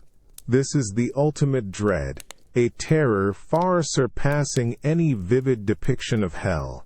Not the fire of eternal torment, but the utter absence of any spiritual journey at all. The biting stench of burning wood and damp straw stings your nostrils, acrid and suffocating, mingling with the unwashed scent of a tightly packed crowd. You stand at the edge of the marketplace, pressed in by a throng of villagers, their faces a shifting mosaic of morbid curiosity, righteous anger, and thinly veiled fear. A low, murmuring hum rises from them, punctuated by the occasional shout or jeer, all directed towards the crude pyre erected in the center. The heat from the growing flames is already intense, radiating outwards, a dry, aggressive warmth that makes your habit feel heavy and stifling, even in the cold spring air. Your gaze, however, is fixed not on the crackling inferno, but on the man tied to the stake. He is a local weaver, known to many, accused of denying the sacraments, of questioning the very existence of purgatory, a heretic. You expect to see terror in his eyes, desperation, perhaps even a final, frantic plea for mercy or repentance. You brace yourself for the inevitable screams, for the breaking of a spirit confronting the ultimate judgment. But what you see instead sends a cold, inexplicable shiver down your spine, far deeper than any chill from the early morning. His face, smeared with soot and sweat, is not contorted in fear. His lips are not trembling with despair. Instead, a faint, undeniable smile plays on his mouth, a serene, almost blissful expression that seems utterly out of place. His eyes, usually ordinary, now possess an unsettling, luminous quality. They are wide open, not staring blankly, but gazing upwards, towards the smoke-filled sky, with an expression of profound, ecstatic joy, a calm and unwavering certainty that defies the inferno already licking at his feet. The flames begin to climb, crackling and spitting, their heat intensifying, reflecting in his unnervingly bright eyes. You watch, captivated and horrified, as the fire reaches his robes, consuming the fabric, yet his expression remains unchanged. That same serene, almost joyful gaze fixed heavenward. There's no struggle, no flinching, no outward sign of pain, only an otherworldly tranquility that seems to mock the very purpose of this gruesome spectacle. The crowd, too, senses something profoundly wrong, their shouts dying down, replaced by a stunned, uneasy silence, their faces reflecting a mixture of confusion and a dawning, primal terror. This isn't how a condemned heretic is supposed to die. This isn't how faith is supposed to be reaffirmed. You feel a profound disquiet settle in your gut, a chilling question that whispers in the acrid smoke. How can a man, so utterly condemned by God and Church, face such a terrible death with such undeniable, radiant peace? His joy, his unshakable certainty in what he believes, feels like an accusation, a direct challenge to the despair that has been consuming you, to the emptiness you found in every sacred rite. His unwavering gaze suggests a connection, a profound reassurance that you yourself have desperately sought and utterly failed to find. He seems to be going somewhere, with absolute certainty, while you stand here feeling abandoned, witnessing a death that, against all expectations, radiates a terrifying, enigmatic grace. This isn't the triumph of faith over heresy. This is the confounding, terrifying vision of a man finding profound, undeniable peace in a truth utterly opposed to your own, leaving you with the chilling realization that perhaps the divine presence you seek has simply chosen a different path, one that leads through fire and away from everything you thought was sacred. The acrid stench of burning flesh and wood still clings to your robes, searing your nostrils, long after the pyre has dwindled to embers. You stand in the silence that has fallen over the marketplace, a silence far heavier and more profound than any you've encountered before. The crowd has dispersed, leaving behind only the cold, disturbed earth and the lingering, unsettling image of the heretic's face. His radiant joy, his unwavering gaze into the inferno, haunts you, a stark, terrifying contrast to the despair that has been a constant companion in these desolate days. You feel a strange, almost physical lightness in your chest, but it's not the lightness of peace or relief. It's the unsettling sensation of a colossal weight having been lifted, not from your soul, but from the universe itself. The omnipresent sense of divine scrutiny, the feeling of being perpetually observed, judged, held accountable by an all-seeing God. It's gone, vanished. The subtle, pervasive pressure that has shaped every thought, every action, every whisper of your life is simply absent. This newfound emptiness is not a comfort. It's a profound, terrifying freedom. There's no eye-watching, no judgment looming, no eternal ledger being meticulously balanced. The fear of damnation, once a tangible shaping force, now seems utterly baseless, a phantom threat in a suddenly indifferent cosmos. But with the absence of judgment comes the absence of grace, of forgiveness, of divine intervention. If there is no God to scrutinize, there is also no God to redeem. You look around at the quiet, empty marketplace, the soot-stained ground, the flickering embers. The world suddenly feels vast, cold, and utterly neutral.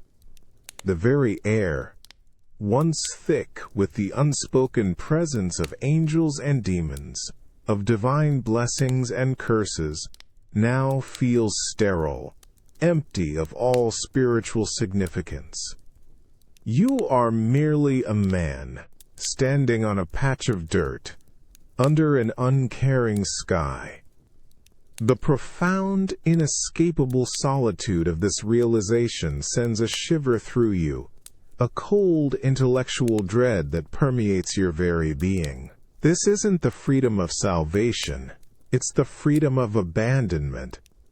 The freedom from divine scrutiny is also the freedom from divine love, from divine purpose. The heretic, in his radiant death, seemed to transcend this world entirely, finding a bliss outside the Church's understanding, a peace that bypasses the very God you serve. Perhaps his joy was the joy of a man who realized, not that he was going to a different heaven, but that he was finally free from the burden of any heaven, any hell, any God at all. You feel the vast, terrifying expanse of an indifferent universe stretching out before you, limitless and unconcerned. The silence is no longer merely an absence of sound, it's the profound, cosmic quiet of a reality without meaning, without purpose beyond its own cold mechanics. The greatest fear you've held, the fear of God's absence, now stands revealed, not as a threat of punishment, but as the chilling truth of an ultimate, unburdened freedom. This freedom, however, is a solitude so absolute, a detachment so profound, that it makes the thought of even the most fiery hell seem almost a warm, familiar embrace. For in hell, at least, you would not be alone. You descend the narrow, winding stone staircase beneath the priory chapel, each step echoing hollowly in the profound silence. The air grows steadily heavier, colder, saturated with the earthy, musky scent of old stone, damp soil, and something else. A faint, persistent odor of decay, of dust, of time itself slowly eroding. A profound chill wraps around you, deeper and more penetrating than any winter air above ground. It's not just a physical cold. It's a damp, ancient cold that seems to seep into your very bones, a cold that carries the weight of centuries. The torch in your hand casts flickering, dancing shadows that stretch and distort the rough-hewn walls, making the darkness seem to press in closer with every step. You reach the bottom, your sandals meeting the cold, uneven flagstones of the crypt. The space is vast, cavernous, dimly lit by your single flame, revealing rows of ancient stone sarcophagi and simpler, earthen graves, the resting places of abbots, monks, and benefactors long forgotten by the world above. The silence here is absolute, almost deafening, a profound quiet that feels like a physical presence, absorbing all sound, all warmth, all life.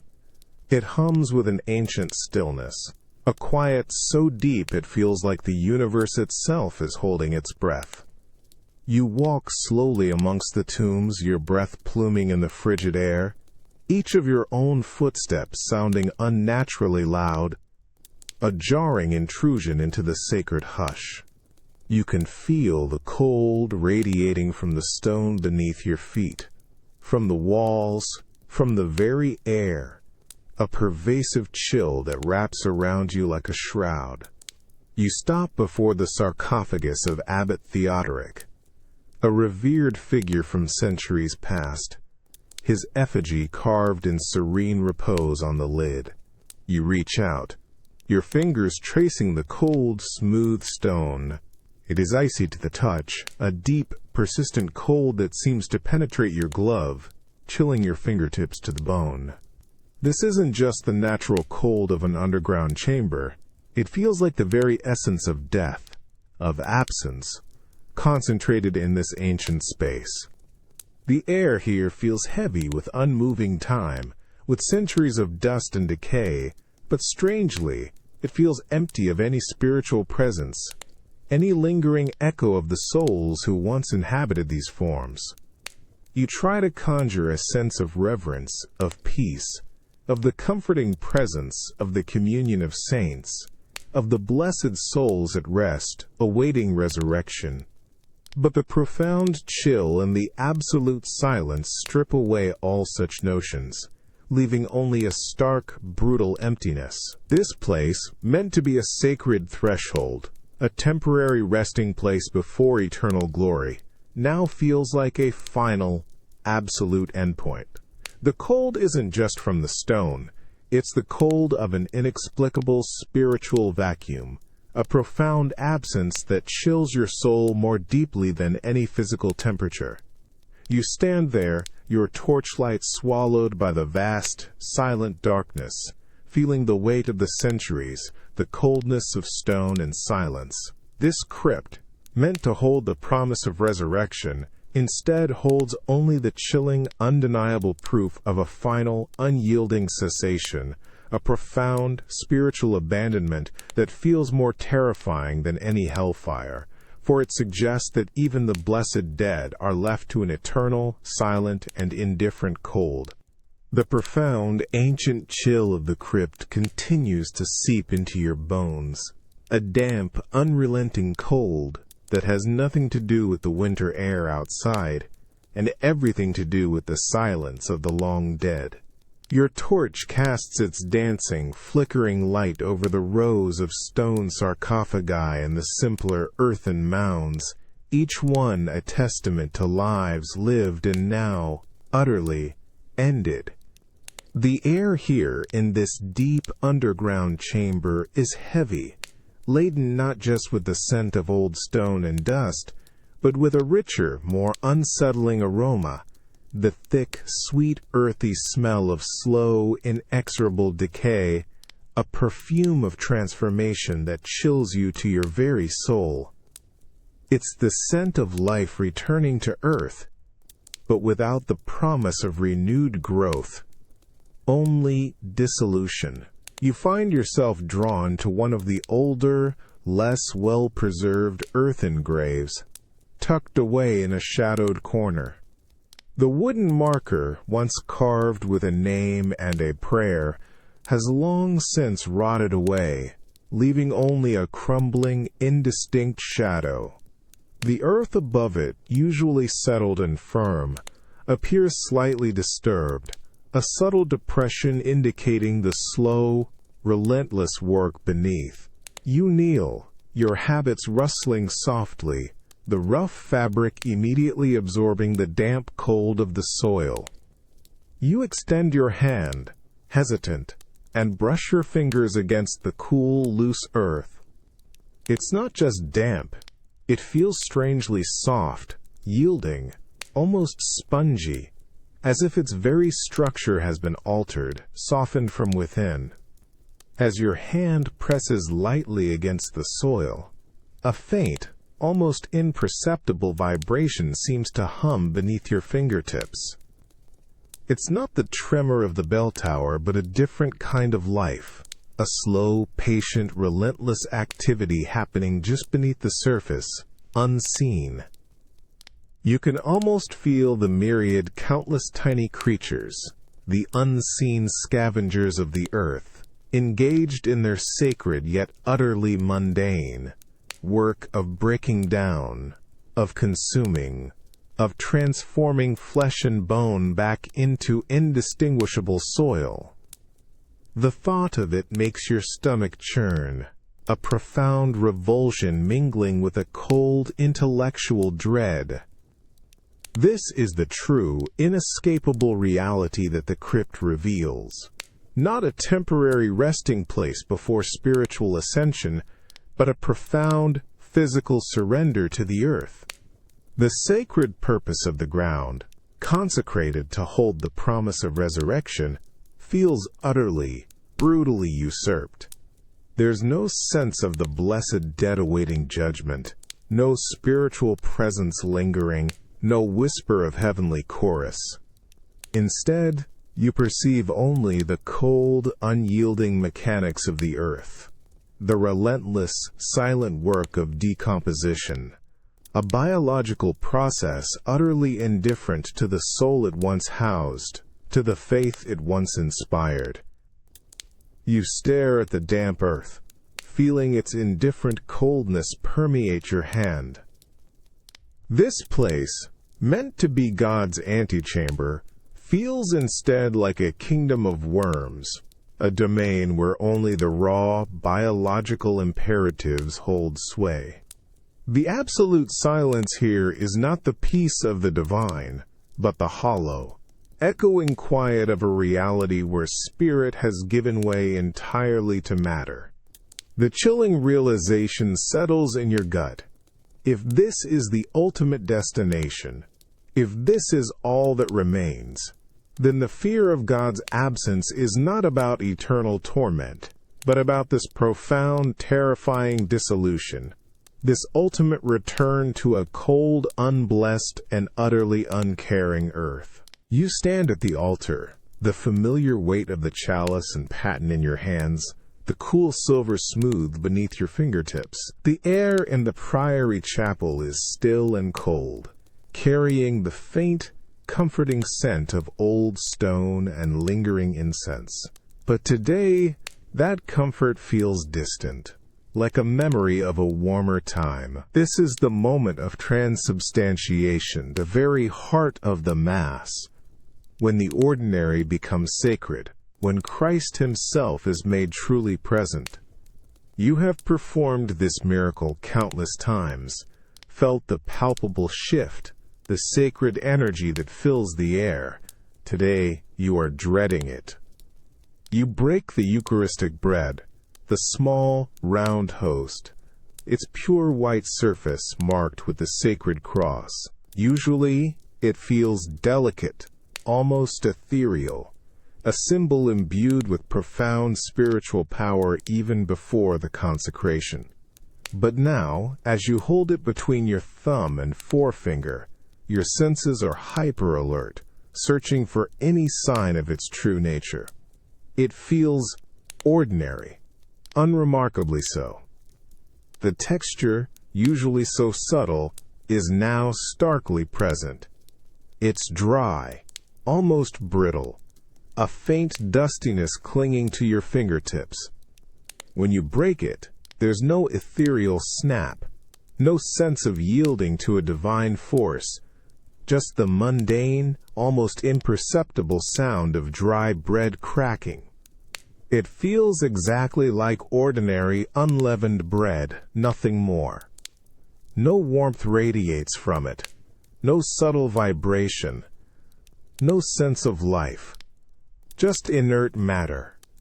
You raise the host, reciting the words of consecration, your voice, usually strong and clear, now feeling thin, brittle, almost a whisper in the silent chapel. Hoc est enim corpus meum, for this is my body.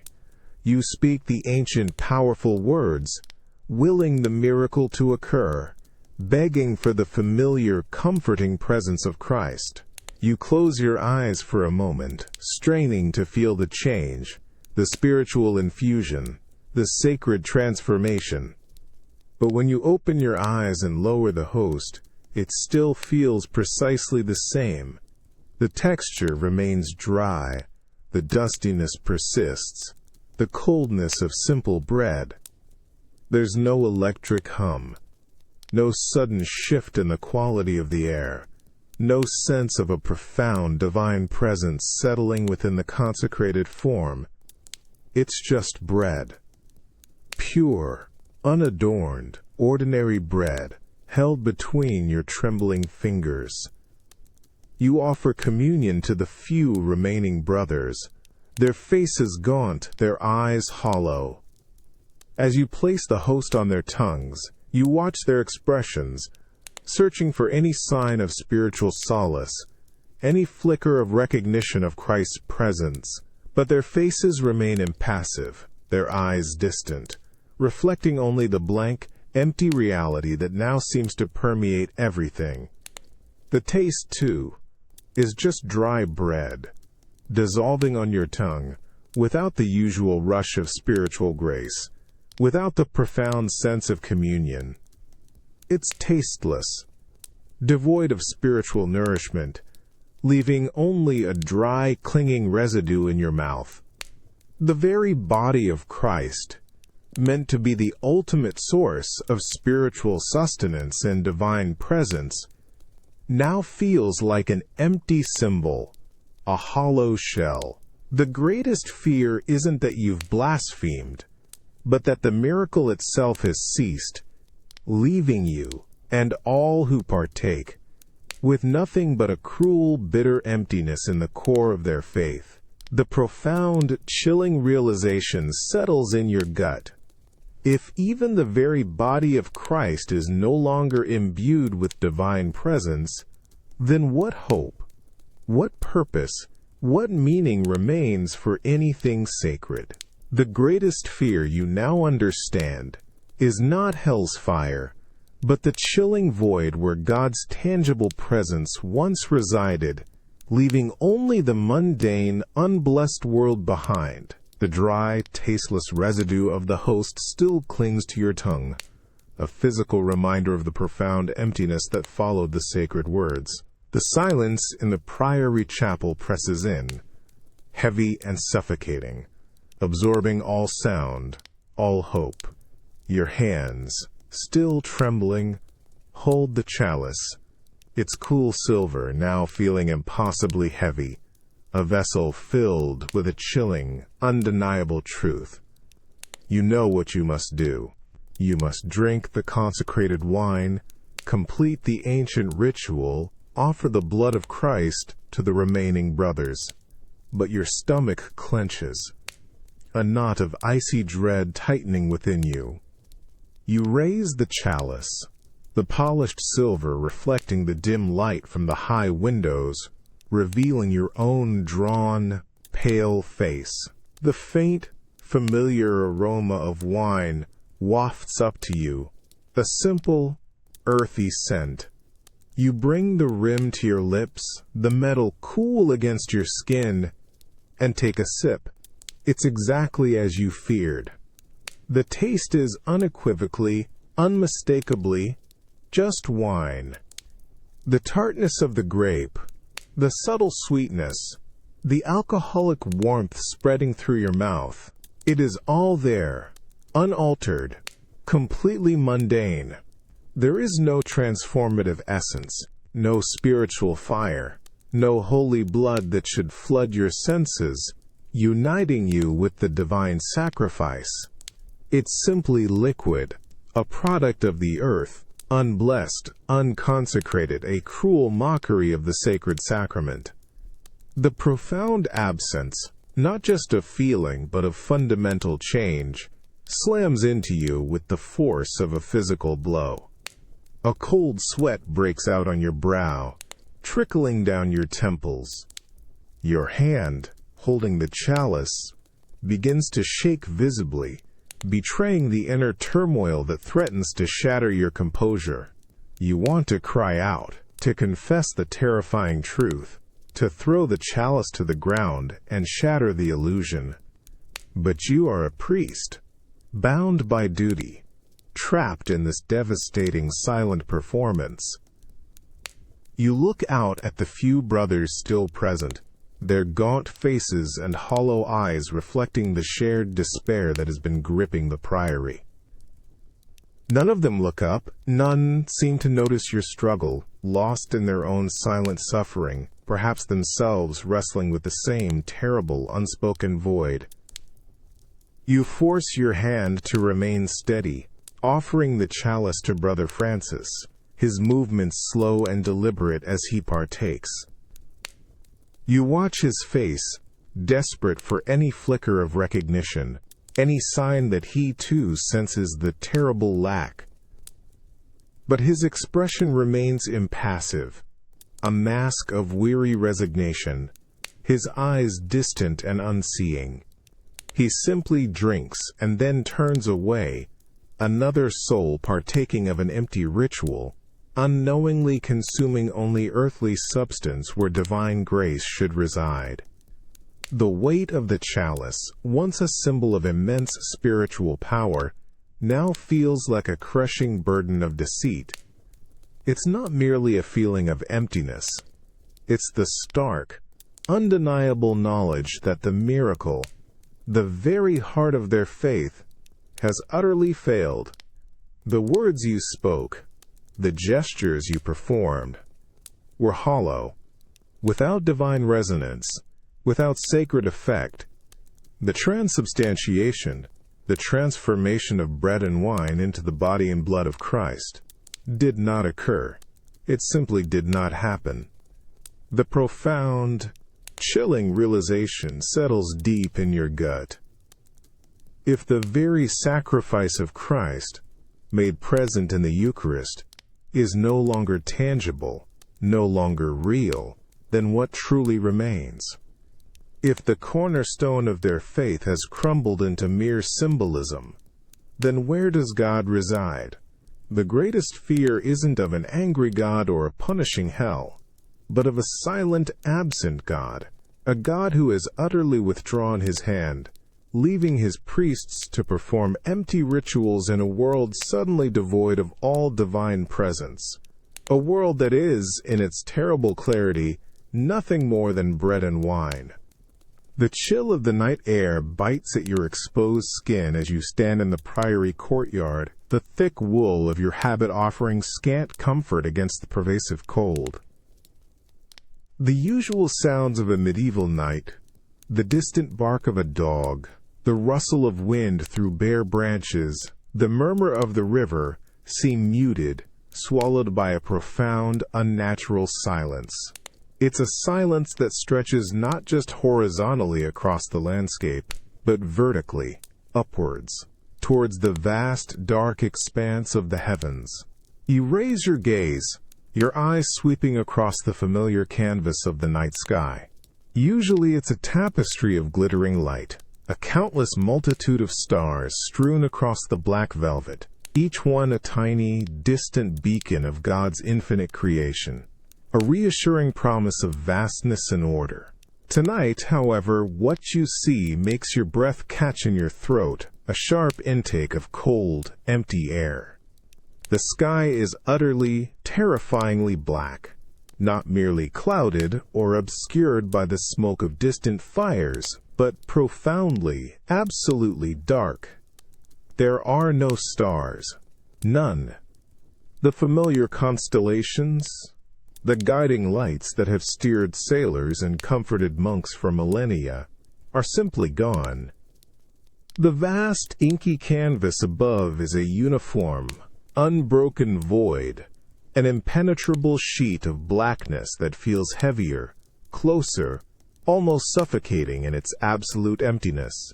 It's a blindness of the heavens, a sudden, inexplicable erasure of the divine light that once illuminated the darkness. Your heart pounds against your ribs, a frantic, uneven rhythm in the profound silence. You strain your eyes, willing a single faint flicker, a pinprick of light, anything to break the terrifying monotony of the void. But there is nothing. Only the immense, unwavering blackness, stretching from horizon to horizon, pressing down on you with a palpable, overwhelming weight. The very air around you seems to grow colder, thinner, as if even the celestial spheres have withdrawn their warmth, their light, their very presence. You instinctively reach for the cross at your neck, your fingers gripping the cold metal, seeking comfort in its familiar shape, in its ancient promise of light overcoming darkness. But even its presence feels strangely diminished, powerless against the overwhelming absolute blackness above. You glance at Brother Anselm, who stands a few paces away, his head thrown back, his mouth agape, his face a mask of horrified disbelief as he stares at the same impossible spectacle. He lifts a trembling hand, points, then lets it fall, a gesture of profound, wordless despair. This isn't just a lack of stars. It's a cosmic erasure, a chilling vision of a universe suddenly emptied of its celestial guardians, its guiding lights, its very source of illumination. The darkness isn't just the absence of light. It's a profound spiritual black hole, absorbing all hope, all meaning, all sense of divine order. This isn't God hiding his face. This is God, or whatever governs the cosmos, having utterly withdrawn, leaving behind only an infinite, indifferent, starless void. You stand there, lost in the overwhelming blackness, feeling its cold, vast emptiness seep into your very soul. The greatest fear is no longer hell, but the chilling realization that the heavens, once full of God's glory and guiding lights, are now utterly, terribly empty, leaving you alone under a vast, silent, uncaring, and profoundly dark sky. The ringing silence in your ears from the vanished organ roar and the profound chill from the starless sky outside the priory walls still cling to you, a cold, empty cloak that offers no comfort. You stand, not moving, in the courtyard, your gaze still fixed upwards, but seeing only the impenetrable, infinite blackness, a canvas devoid of any celestial spark, any guiding light. The cold air bites at your lungs with each shallow breath, and for the first time, you understand a cold that isn't just physical. It's a deep, pervasive spiritual frigidity that seeps into your very soul, reaching beyond your flesh, settling in the deepest chambers of your being. You once envisioned hell as a place of consuming fire, of agonizing screams, of endless torment, a physical manifestation of divine wrath and righteous punishment. You pictured the searing heat, the sulphurous stench, the desperate wails of the damned, all vivid images burned into your mind since childhood.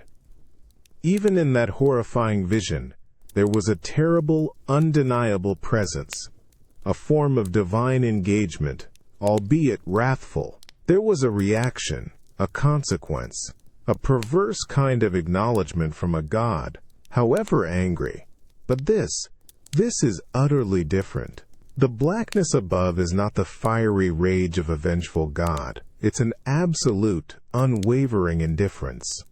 The silence that presses down upon you is not the cacophony of the damned, but a profound cosmic hush, a soundless void that swallows every thought, every prayer, every flicker of hope without effort, without even a ripple. You feel as if you are suspended in an infinite, formless chasm, not falling towards judgment, but simply adrift, unmoored, without up or down, without beginning or end. There is no direction, no path, no ultimate destination, only an eternal, unmoving state of utter non-being. Your heart, once pounding with terror, now beats with a slow, heavy rhythm, a lone, fragile drum in an infinitely vast and empty theater. You reach out your hand, not in supplication, but in a desperate attempt to grasp onto something, anything, in this overwhelming void. But your fingers close on nothing but cold, empty air. A chilling confirmation of the boundless, indifferent emptiness that surrounds you. There's no fire to feel, no pain to anchor you, no demon to confront, no torment to focus upon. There is only this terrifying, absolute absence, a spiritual vacuum that drains all meaning from existence, from memory, from hope itself. You look at Brother Alaric, standing nearby, his face pale and drawn.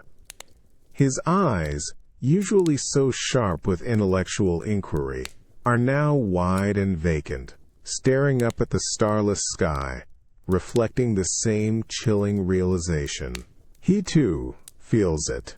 The profound, unbearable solitude of a universe utterly devoid of divine presence, of love, of purpose, of anything but the cold, indifferent mechanics he so ardently sought to understand. The traditional torments of hell, the gnashing of teeth and the burning fires, now seem almost a comfort, for they at least imply a God who cares enough to punish, to acknowledge existence, to be there. But this emptiness, this is far worse. This is the ultimate damnation, the chilling revelation that there is no heaven, no hell, no purgatory, no judgment, no purpose, no love, no memory, no God at all. Only this boundless, indifferent, infinite nothingness, a profound, spiritual death that is not an ending, but an eternal, unfeeling dissolution. The true horror, you now understand, with a terrifying clarity that cuts deeper than any physical wound, is not the pain of hell, but the chilling realization that there is no there. It's the profound, suffocating emptiness of a universe where every fervent prayer, every act of faith, every desperate hope, simply dissolves into an indifferent, unending void, leaving you utterly, terribly alone in an ultimate eternal absence. The profound, suffocating emptiness of the starless sky still presses in on you, a chilling, spiritual vacuum that has drained all meaning from the world. You stand in the deserted priory chapel, the air now unnaturally still and cold, heavy with a silence that feels less like peace and more like a vast, echoing tomb. The familiar scent of old stone and fading incense, once comforting, now seems like a ghostly memory of a vanished past. Your heart beats a slow, heavy rhythm, a lone, fragile drum, in a universe suddenly devoid of purpose or presence. You turn your gaze towards the great stained glass window that depicts the ascension of Christ. Usually, in the fading light of late afternoon, it glows with a vibrant ethereal beauty, transforming the mundane light of the world into a sacred tapestry of color and story.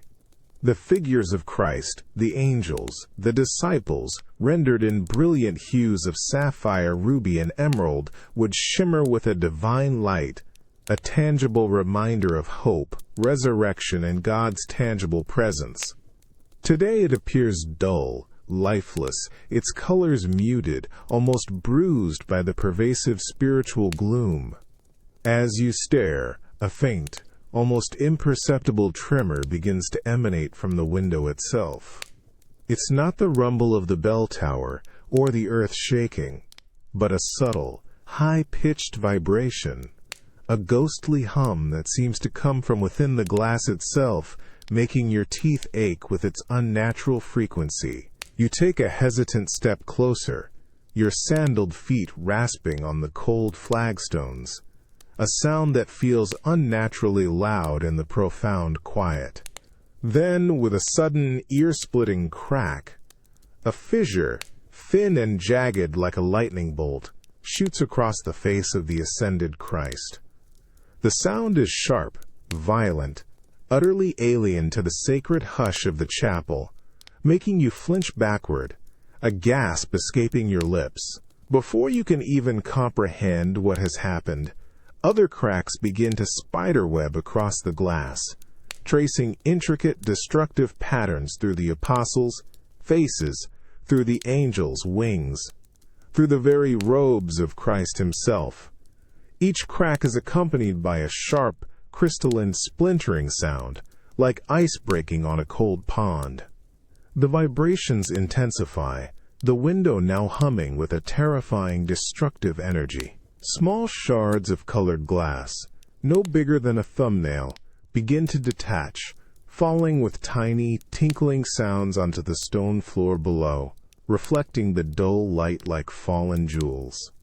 The once vibrant image is rapidly disintegrating, its sacred narrative shattering before your very eyes. The face of Christ, once serene and ascendant, now appears fragmented, broken, its divine expression twisted into a grotesque, fractured mosaic of fear and despair. You stand there, mesmerized and horrified, watching as the holy narrative dissolves, piece by piece, into a shower of glittering, meaningless fragments. The light that once transformed the mundane now streams through the newly formed gaps, harsh and unblessed, cutting through the shattered remnants, exposing the raw, empty sky beyond. The sacred images, once so potent, so full of divine meaning, are reduced to mere colored glass, fragile, brittle, and utterly powerless against an unseen destructive force. The profound, chilling realization settles deep in your gut. If even the very image of Christ's triumph can be so violently, utterly shattered, then what sacred symbol, what divine story, what promise of God's abiding presence can truly remain? The greatest fear, you now understand, is not the fires of hell, but the chilling void where sacred beauty and divine meaning once resided, leaving only the sharp, glittering fragments of a broken faith scattered on a cold, indifferent floor. The final, echoing tinkles of falling glass have faded into an absolute, chilling silence. Your ears ring, a phantom echo of the violent cracking and splintering that just tore through the sacred peace of the Priory Chapel. You stand frozen, heart hammering against your ribs, eyes fixed on the great stained glass window that once depicted the Ascension. Now it is a gaping, jagged wound in the ancient stone wall, where vibrant hues of sapphire and ruby once illuminated Christ's triumphant ascent. Now only jagged teeth of broken glass cling to the leaded frames. Vast, empty spaces like missing eyes stare out into the cold, indifferent sky, letting in drafts of frigid air that cut through the chapel, chilling you to the bone. The sacred narrative, painstakingly crafted over centuries, is utterly, violently fractured, a story abruptly, brutally interrupted. Each remaining fragment of glass, dull and lifeless, seems to reflect only the dim, unblessed light from outside, no longer imbued with inner radiance. The silence that presses in now is unlike any other you've experienced. It's not the reverent hush of prayer, nor the heavy quiet of despair, nor the cosmic void of the starless night. This is the raw, deafening silence of aftermath, the profound quiet that follows an act of inexplicable destruction, a silence that seems to mourn what was lost, yet offers no comfort, only the stark, undeniable proof of rupture. It feels heavy, almost suffocating, as if the air itself is holding its breath in profound shock. You glance down at your feet. The stone floor around the window is littered with countless shards of colored glass, tiny glittering jewels scattered like fallen stars. You carefully step towards them, your sandaled foot scraping against the cold flagstones, the sound jarring in the oppressive quiet. You bend down, your fingers trembling, and pick up a small piece. It's cold, sharp, and utterly inert. A fragment of what was once Christ's blue robe, now just a piece of cold, unfeeling glass, reflecting nothing but your own pale, frightened face. Its sharpness pricks your finger, a tiny sting, a mundane pain that grounds you in the stark, physical reality of the damage. You look at Brother Thomas, standing across the nave, his face a mask of profound sorrow, his gaze fixed on the shattered window. He makes no move, utters no sound, but his slumped shoulders and the silent tremor in his hands speak volumes. He runs a hand over his face, then lets it fall, a gesture of profound, utter defeat. No one speaks, no one moves to clean the debris, no one dares to mend the wound. They stand, each alone in their silent dread, bearing witness to a vandalism that feels less like the work of human hands, and more like a cosmic, terrible tearing. The wind now whistles mournfully through the newly created holes in the window, a cold, empty sigh that echoes the emptiness within you. The holy light, once filtered and blessed, now streams in raw and unadorned, illuminating nothing but dust motes dancing in the cold, unhallowed air. This isn't just a broken window.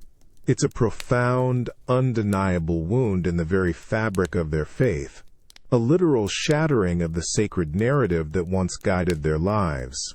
The silence is not peaceful.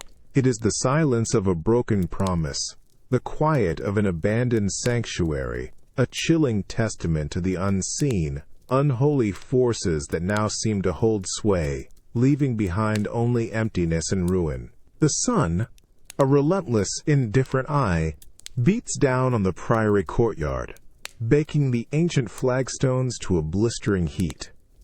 It's the height of summer, a season that usually brings a vibrant, almost joyous energy, a fleeting warmth to contrast the long, harsh winters. But this year, the heat feels oppressive, a heavy, suffocating blanket that settles over everything, promising no relief. Your thick woolen habit, usually a familiar comfort, now feels like a cruel torment, clinging to your skin, trapping every drop of sweat, amplifying every discomfort. You wipe a bead of sweat from your brow, feeling its sting as it runs into your eye. The air is thick, dry, and motionless, carrying only the faint, stale scent of dust and heat. A slow, insidious itch begins to prickle your skin, starting at your neck, where the rough wool meets your flesh. It's a subtle sensation at first, easily ignored, but it soon spreads, an insistent, crawling irritation beneath the heavy fabric. It moves down your back, across your shoulders, 1,000 tiny needles pricking, an inescapable torment. You shift your weight, trying to find some relief, but the movement only rubs the coarse wool deeper into your skin, exacerbating the itch. It quickly progresses from a nuisance to a maddening distraction, a persistent, gnawing sensation that demands your complete attention. You feel the sweat gathering beneath the fabric, creating damp, chafing patches that further inflame the irritation. The smooth, cool stone walls of the priory offer no respite, radiating stored heat back into the already stifling air. You try to focus on your task, trimming the overgrown rose bushes along the chapel wall, but the relentless itch makes concentration impossible. Your hands, usually steady, tremble slightly as you grip the shears. You can feel the frantic urge to scratch, to tear at the oppressive fabric, to find any measure of relief, but the rules of the order, the long-ingrained habit of discipline, prevent such an undignified display. You force your hands to remain still, clenched, the nails digging into your palms in a futile attempt to redirect the overwhelming irritation. Brother Philip, working beside you, pauses, his face glistening with sweat, his habit clinging to him. He doesn't speak, but his eyes, when they meet yours, are wide, unfocused, reflecting the same maddening internal struggle.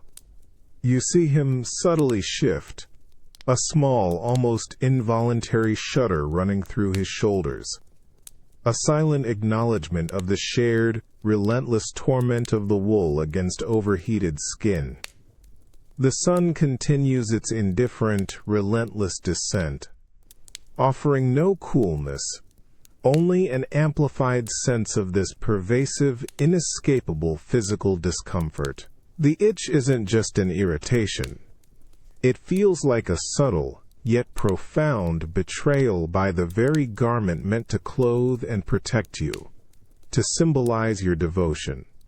This simple physical discomfort, usually a minor test of discipline, now feels like an unbearable, never-ending torture, an amplification of the raw, unblessed world you inhabit. It's a constant, maddening reminder that even the most basic elements of your life, once sources of comfort or meaning, are now stripped bare, leaving only raw, uncomfortable sensation, a relentless, unholy torment that feels devoid of any purpose, any divine lesson, any spiritual grace. Sometimes, the truest hell isn't fire or brimstone, but the subtle, relentless, inescapable torment of your own body, betraying you from within, a constant reminder of raw, unblessed existence, devoid of comfort or meaning. The relentless itch of your woolen habit, exacerbated by the stifling summer heat, claws at your skin, a persistent, maddening torment. You stand in the priory garden, the dry air thick with the faint, cloying scent of sun-baked earth and wilting roses, a contrast to the vibrant blooms they should be. Your hands, usually steady for prayer or work, tremble with the effort of not scratching, of maintaining the outward semblance of monastic discipline, even as your skin screams for relief. This isn't just discomfort, it's a relentless siege on your concentration, a worldly distraction amplified to a maddening pitch.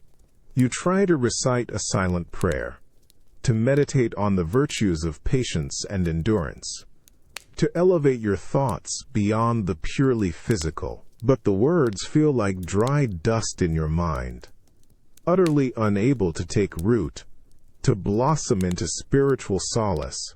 Each attempt to focus on the divine is immediately, brutally undermined by the insistent prickling, the crawling irritation beneath your habit.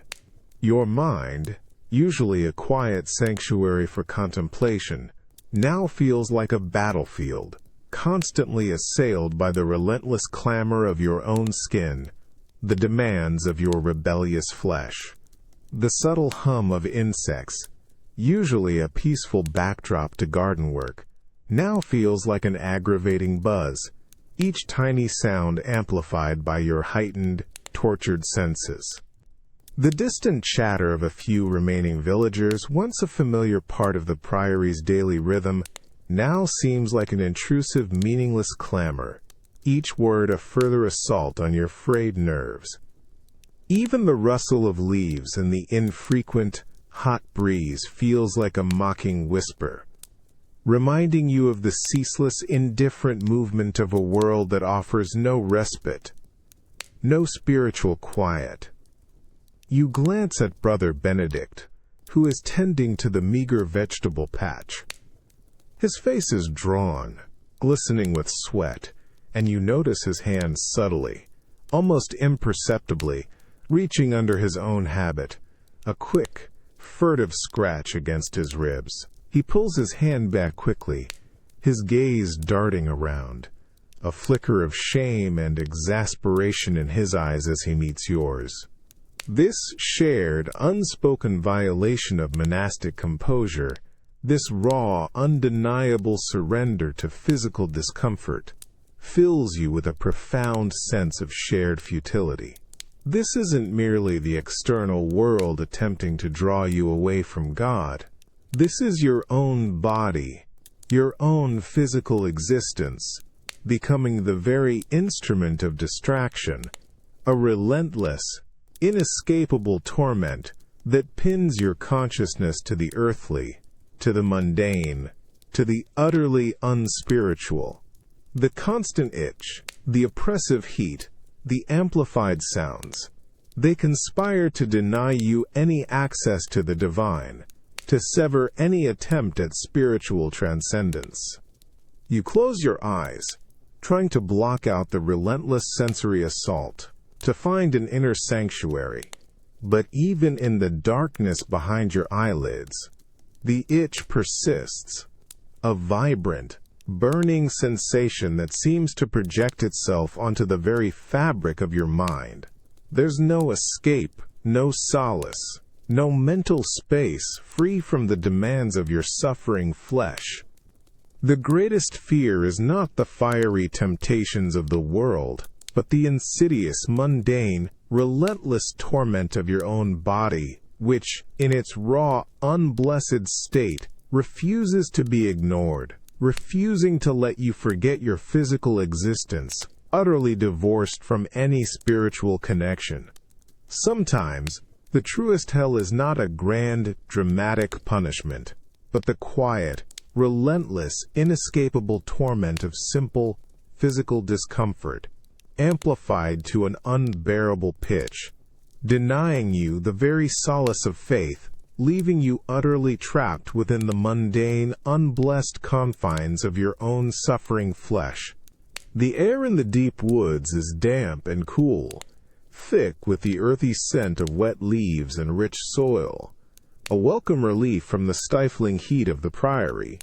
You push through a tangle of thorny brambles, your habit catching on sharp branches, the familiar rustle of the forest floor, a comforting sound. For weeks, a deep, unsettling emptiness has clung to you, a cold void where God's presence once resided. Today, driven by a desperate, unacknowledged hunger for something, you find yourself wandering deeper than usual, off the well-trodden paths, seeking a different kind of solace, a forgotten corner of the world. Then, through a break in the dense canopy, you see it, an ancient standing stone, half hidden by ivy and moss, rising from the forest floor like a silent primeval sentinel. It's unlike any stone you've ever seen, rough-hewn and massive, clearly not a product of human quarrying, but a monument of nature, reshaped by an older, forgotten hand. As you approach, the air around it seems to grow heavier, quieter, a pocket of profound stillness that swallows the rustle of the leaves and the distant calls of birds. You reach the stone, your hand instinctively reaching out. The surface is rough, cold, and strangely smooth beneath your fingertips, worn by countless centuries of wind and rain. You trace a faint, almost imperceptible carving on its face, a swirling spiral, an intricate knot, an image that speaks of cycles, of earth, of forces far older and more mysterious than any Christian symbol. The stone radiates a palpable energy, a subtle hum that vibrates through your palm, not the frantic tremor of the bell tower, but a deep, slow pulse, an ancient, undeniable power that feels utterly indifferent to your presence, yet profoundly alive. This isn't the cold, empty silence of God's absence. This is a different kind of quiet, a profound, primal stillness that feels teeming with an unseen elemental force. The air here, around the ancient stone, carries a faint, earthy scent like fertile soil and growing things, a raw, unadorned vitality that awakens something deep within you, something long dormant. This isn't the spiritual essence of the divine you were taught to seek, but a raw, unyielding presence, a power rooted in the very earth, unblessed by any sacred ritual, yet undeniably potent. You close your eyes, pressing your entire palm against the cool, rough surface. The energy from the stone seems to flow into you, a subtle current that thrums through your arm, through your chest, reaching into that hollow void within your soul.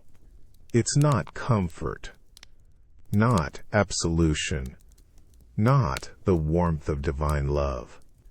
It's something else entirely, a profound, indifferent connection to an ancient, self-sustaining force, a raw, elemental power that existed long before Christ, long before God, long before any human prayer. You open your eyes, looking at the stone, then out at the ancient, indifferent trees, the rustling leaves. This is a place beyond God's gaze, beyond His judgment, beyond His absence. It's a place where a different kind of power resides, a primal, untamed force that cares nothing for human faith, human suffering, or human despair. And in that terrifying, profound indifference, you feel a strange, unsettling flicker of something.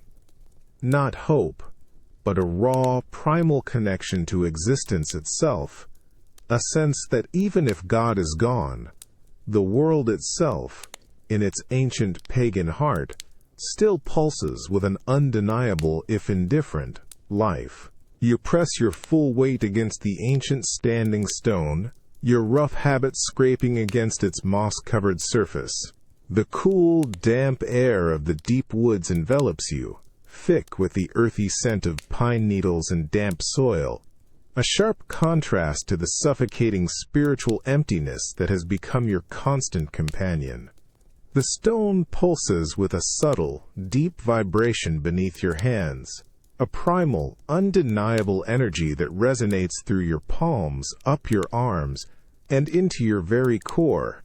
It's a pull, a subtle magnetism that feels profoundly ancient, utterly natural, and completely indifferent to any notion of divine grace or sacred blessing. This isn't the subtle, guiding presence of the Holy Spirit you were trained to recognize. This is something raw, elemental, rooted deep in the bedrock of the earth itself, a magic far older, far more enduring than any liturgical rite. It doesn't demand reverence, It simply is. You close your eyes, letting its silent, persistent energy wash over you. The hollowing void in your soul, that terrifying absence of God, seems to recoil from this primal force, not filling, but receding, pushed back by an active, unblessed power that feels more substantial, more real, than any spiritual emptiness. You feel a strange, almost forbidden sense of connection, not to a heavenly Father, but to the deep, silent rhythms of the earth, to the slow, patient cycles of growth and decay, of life and death, that govern the ancient forest around you. The rustle of unseen creatures in the undergrowth, the distant caw of a raven, the whisper of the wind through the pines. They don't sound like worldly distractions here. They sound like the murmuring voice of this ancient magic, a language utterly devoid of human dogma, yet profoundly meaningful in its raw, natural truth. You trace the swirling, moss-covered symbols on the stone again, your fingers recognizing patterns that echo in your own deep, buried instincts. It's an intuition of balance, of natural law, of a universe that governs itself without need of divine intervention, a world that thrives and dies and regenerates purely on its own ancient terms. This isn't the scholarly logic of Aristotle that stripped away the mystery. This is a deeper, more visceral, more felt understanding, a raw communion with the unblessed life force of the world itself. When you finally pull your hands away from the stone, a faint metallic scent, like damp iron, clings to your fingertips. The coldness that had previously saturated your bones from God's absence now feels lessened, replaced by a residual warmth, a subtle humming vitality that lingers beneath your skin. It's a disturbing yet undeniably potent sensation. You stand there, looking at the ancient stone, then out at the indifferent forest, feeling the undeniable pull of this earthlier magic. It offers no salvation, no forgiveness, no promise of an afterlife, but it offers presence. A raw, undeniable, ancient aliveness that seems to mock the emptiness of your sacred spaces, the hollow rituals, the absent God. In this untamed corner of the world, where God's light has never truly reached, you find not spiritual despair, but a profound, albeit unsettling, sense of the world's own self-sufficient, indifferent power.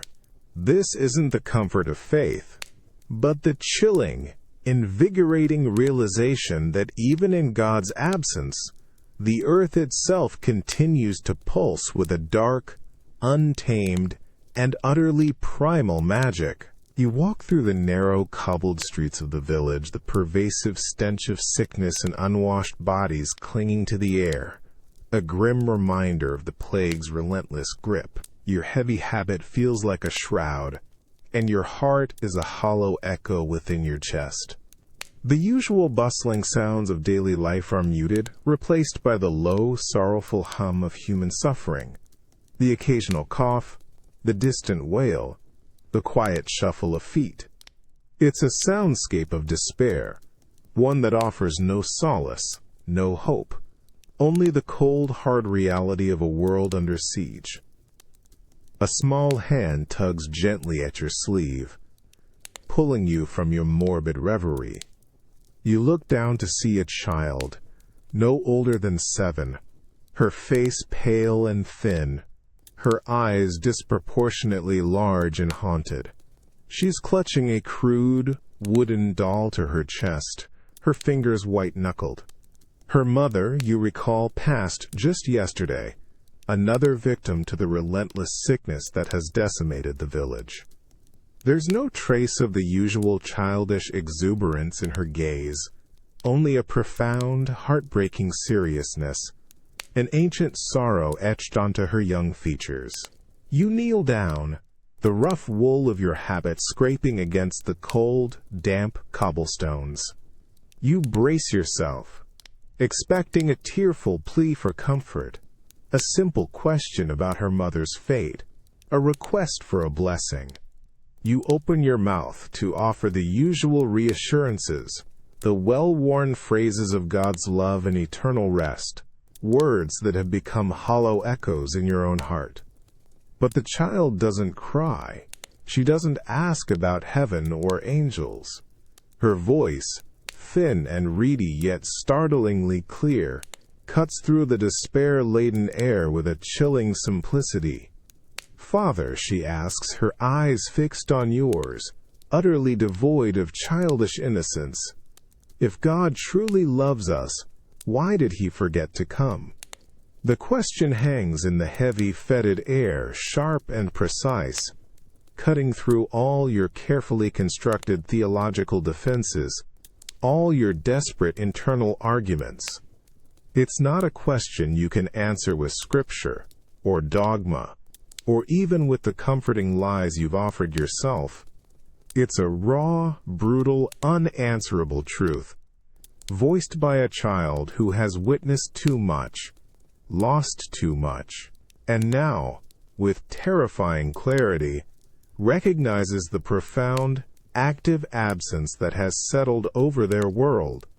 You stare at her, utterly speechless, your throat suddenly constricted, a cold, icy knot tightening in your stomach.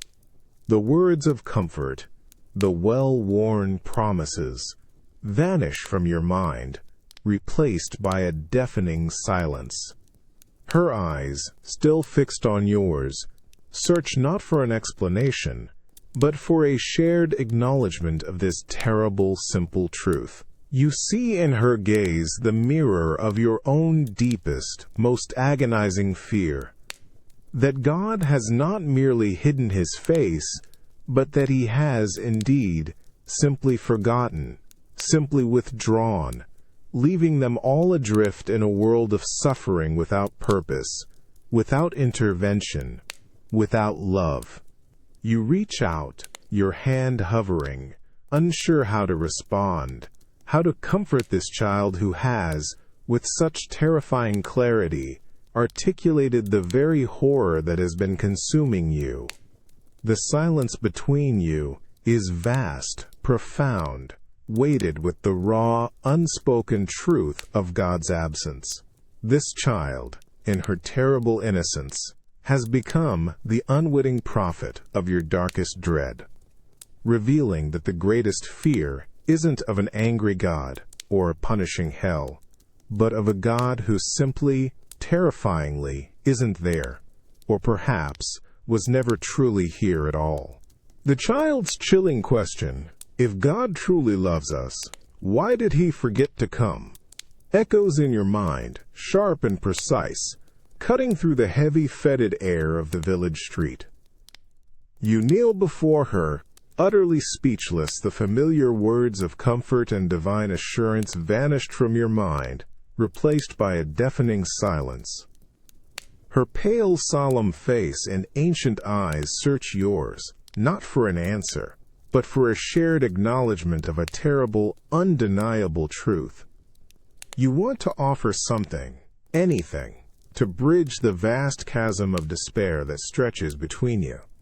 Your hand, trembling slightly, reaches out. You place it gently on her head, your fingers tangling in her fine, dusty hair. You try to conjure a blessing, to utter the familiar words of grace and protection, to invoke the Holy Spirit, to call down God's love upon her. Dominus tecum. The Lord be with you.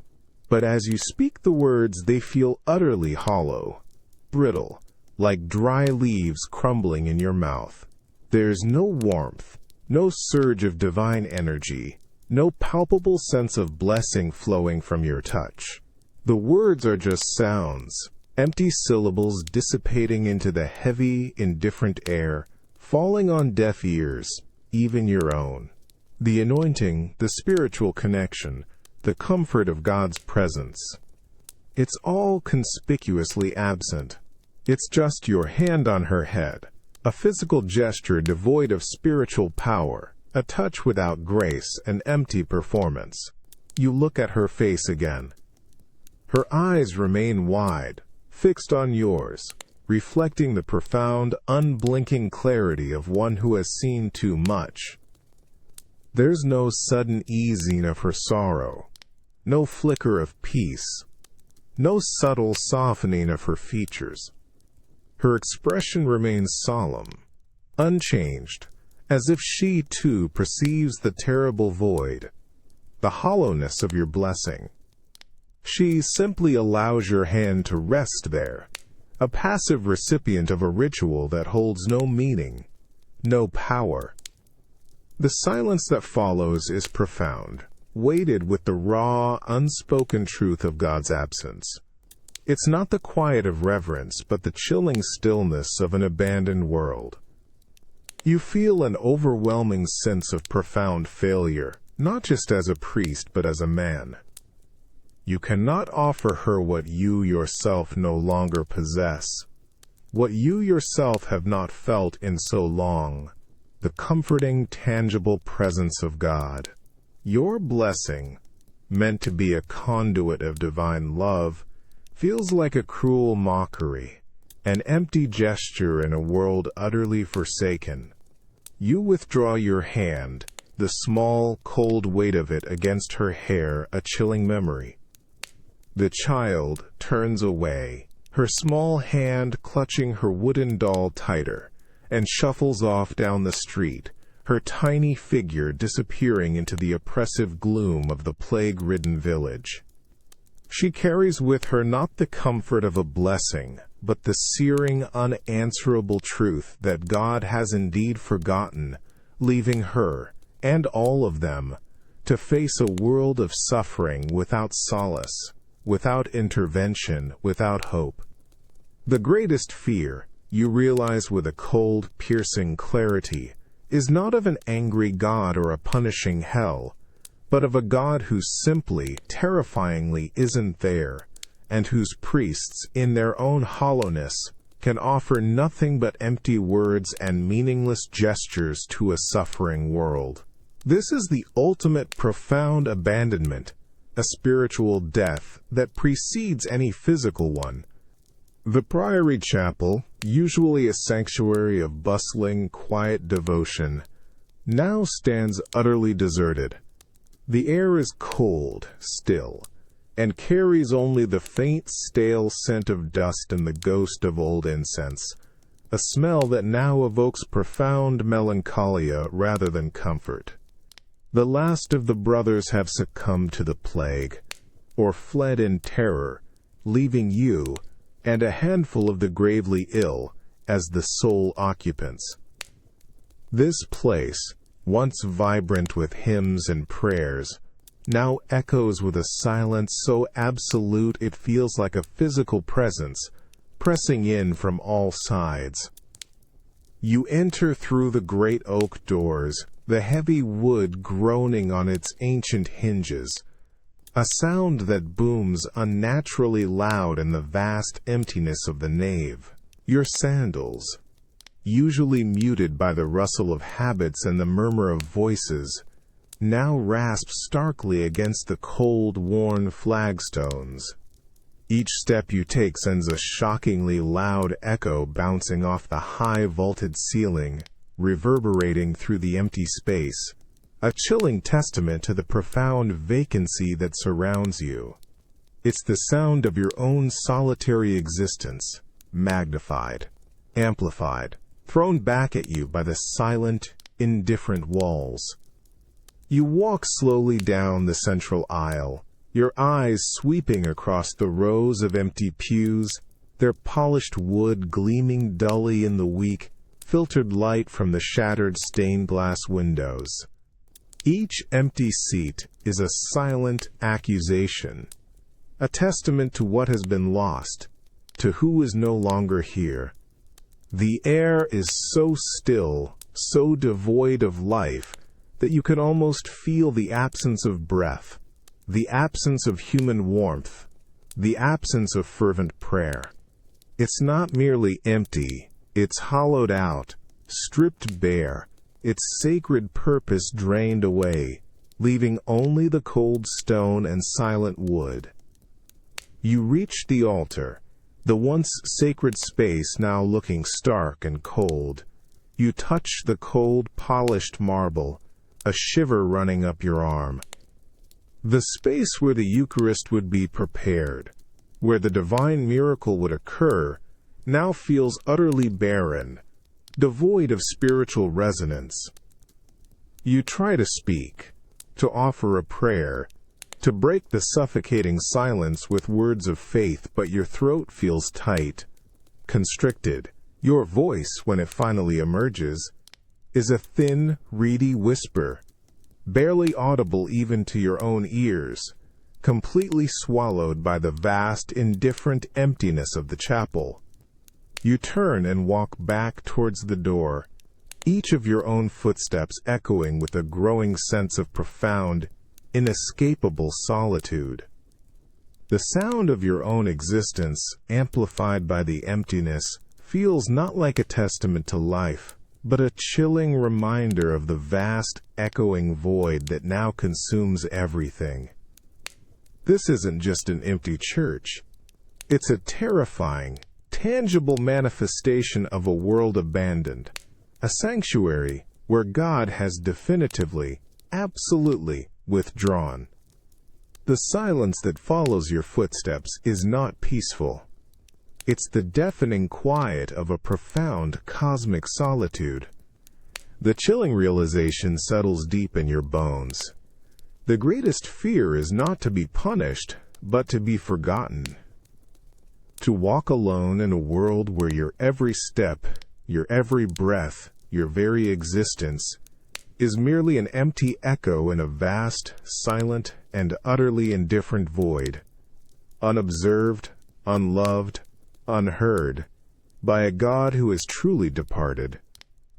This is the ultimate, profound abandonment, a spiritual death that precedes any physical one. The absolute, echoing silence of the deserted Priory Chapel presses in on you, a physical weight that drains the air from your lungs.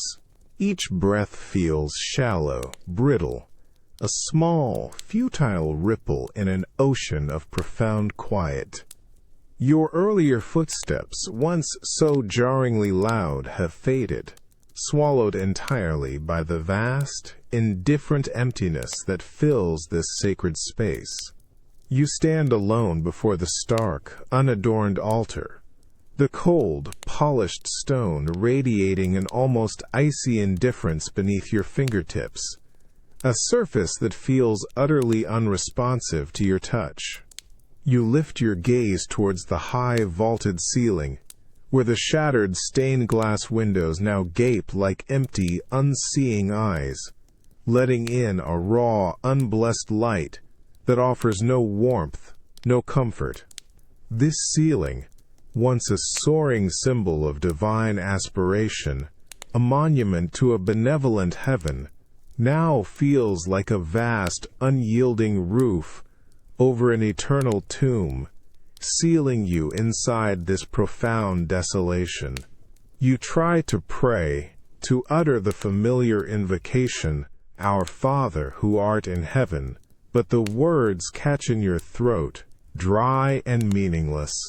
The concept of Father feels like an ancient, forgotten myth, a whisper from a bygone era, and heaven is now an infinite, starless void that has offered no response, no warmth, no light for far too long, leaving you abandoned. Instead, a different kind of utterance, raw and unbidden, begins to form in the desolate chamber of your heart. You close your eyes, no longer seeking a divine gaze, no longer hoping for a heavenly sign, but listening, truly listening, to the profound, all-encompassing silence that now defines your world. It's not simply the absence of sound. It's an active, consuming presence, a vast, indifferent entity that has swallowed everything. God, grace, hope, solace, even the memory of sound itself. You feel its cold, immense weight, its absolute neutrality, its eternal, unyielding power permeating every fiber of your being. This silence isn't benign. It is a force, a profound, unmovable truth. You kneel, your knees cracking against the cold flagstones, a sharp, mundane pain that grounds you in this stark, undeniable reality. Your head bows, not in reverence to a benevolent God, but in profound awe, a chilling dread, before this ultimate, inescapable emptiness. You open your lips, and a whisper, thin and fragile, emerges, addressed not to a heaven above, but directly to the silence itself. O silence, you breathe, the words almost lost, you are all that remains. You are the beginning and the end. You are the answer that no one ever dared to hear, the truth that consumes all others. The cold air on your face feels like its breath, vast and ancient, the echoing emptiness of the chapel like its cold, indifferent embrace. There's no comfort, no response, no divine intervention in this profound communion. Only the profound, unmoving reality of the silence, absorbing your desperate plea, offering nothing back. It is utterly impassive, utterly indifferent, yet undeniably real, undeniably present, a sovereign power. This isn't the echo of God. It's the profound, chilling presence of an ultimate, cosmic quiet that has, at last, claimed its absolute dominion over all things. The greatest fear, you now understand with a terrifying crystal clarity, is not that God is angry or that hell awaits, or even that He has simply forgotten you. No. It is that in the end, after all the fervent prayers and desperate searches, after all the struggles and suffering, there is only this profound, eternal, and utterly indifferent silence, which is not an absence, but the terrible, ultimate truth of all existence, the final, inescapable reality that swallows all.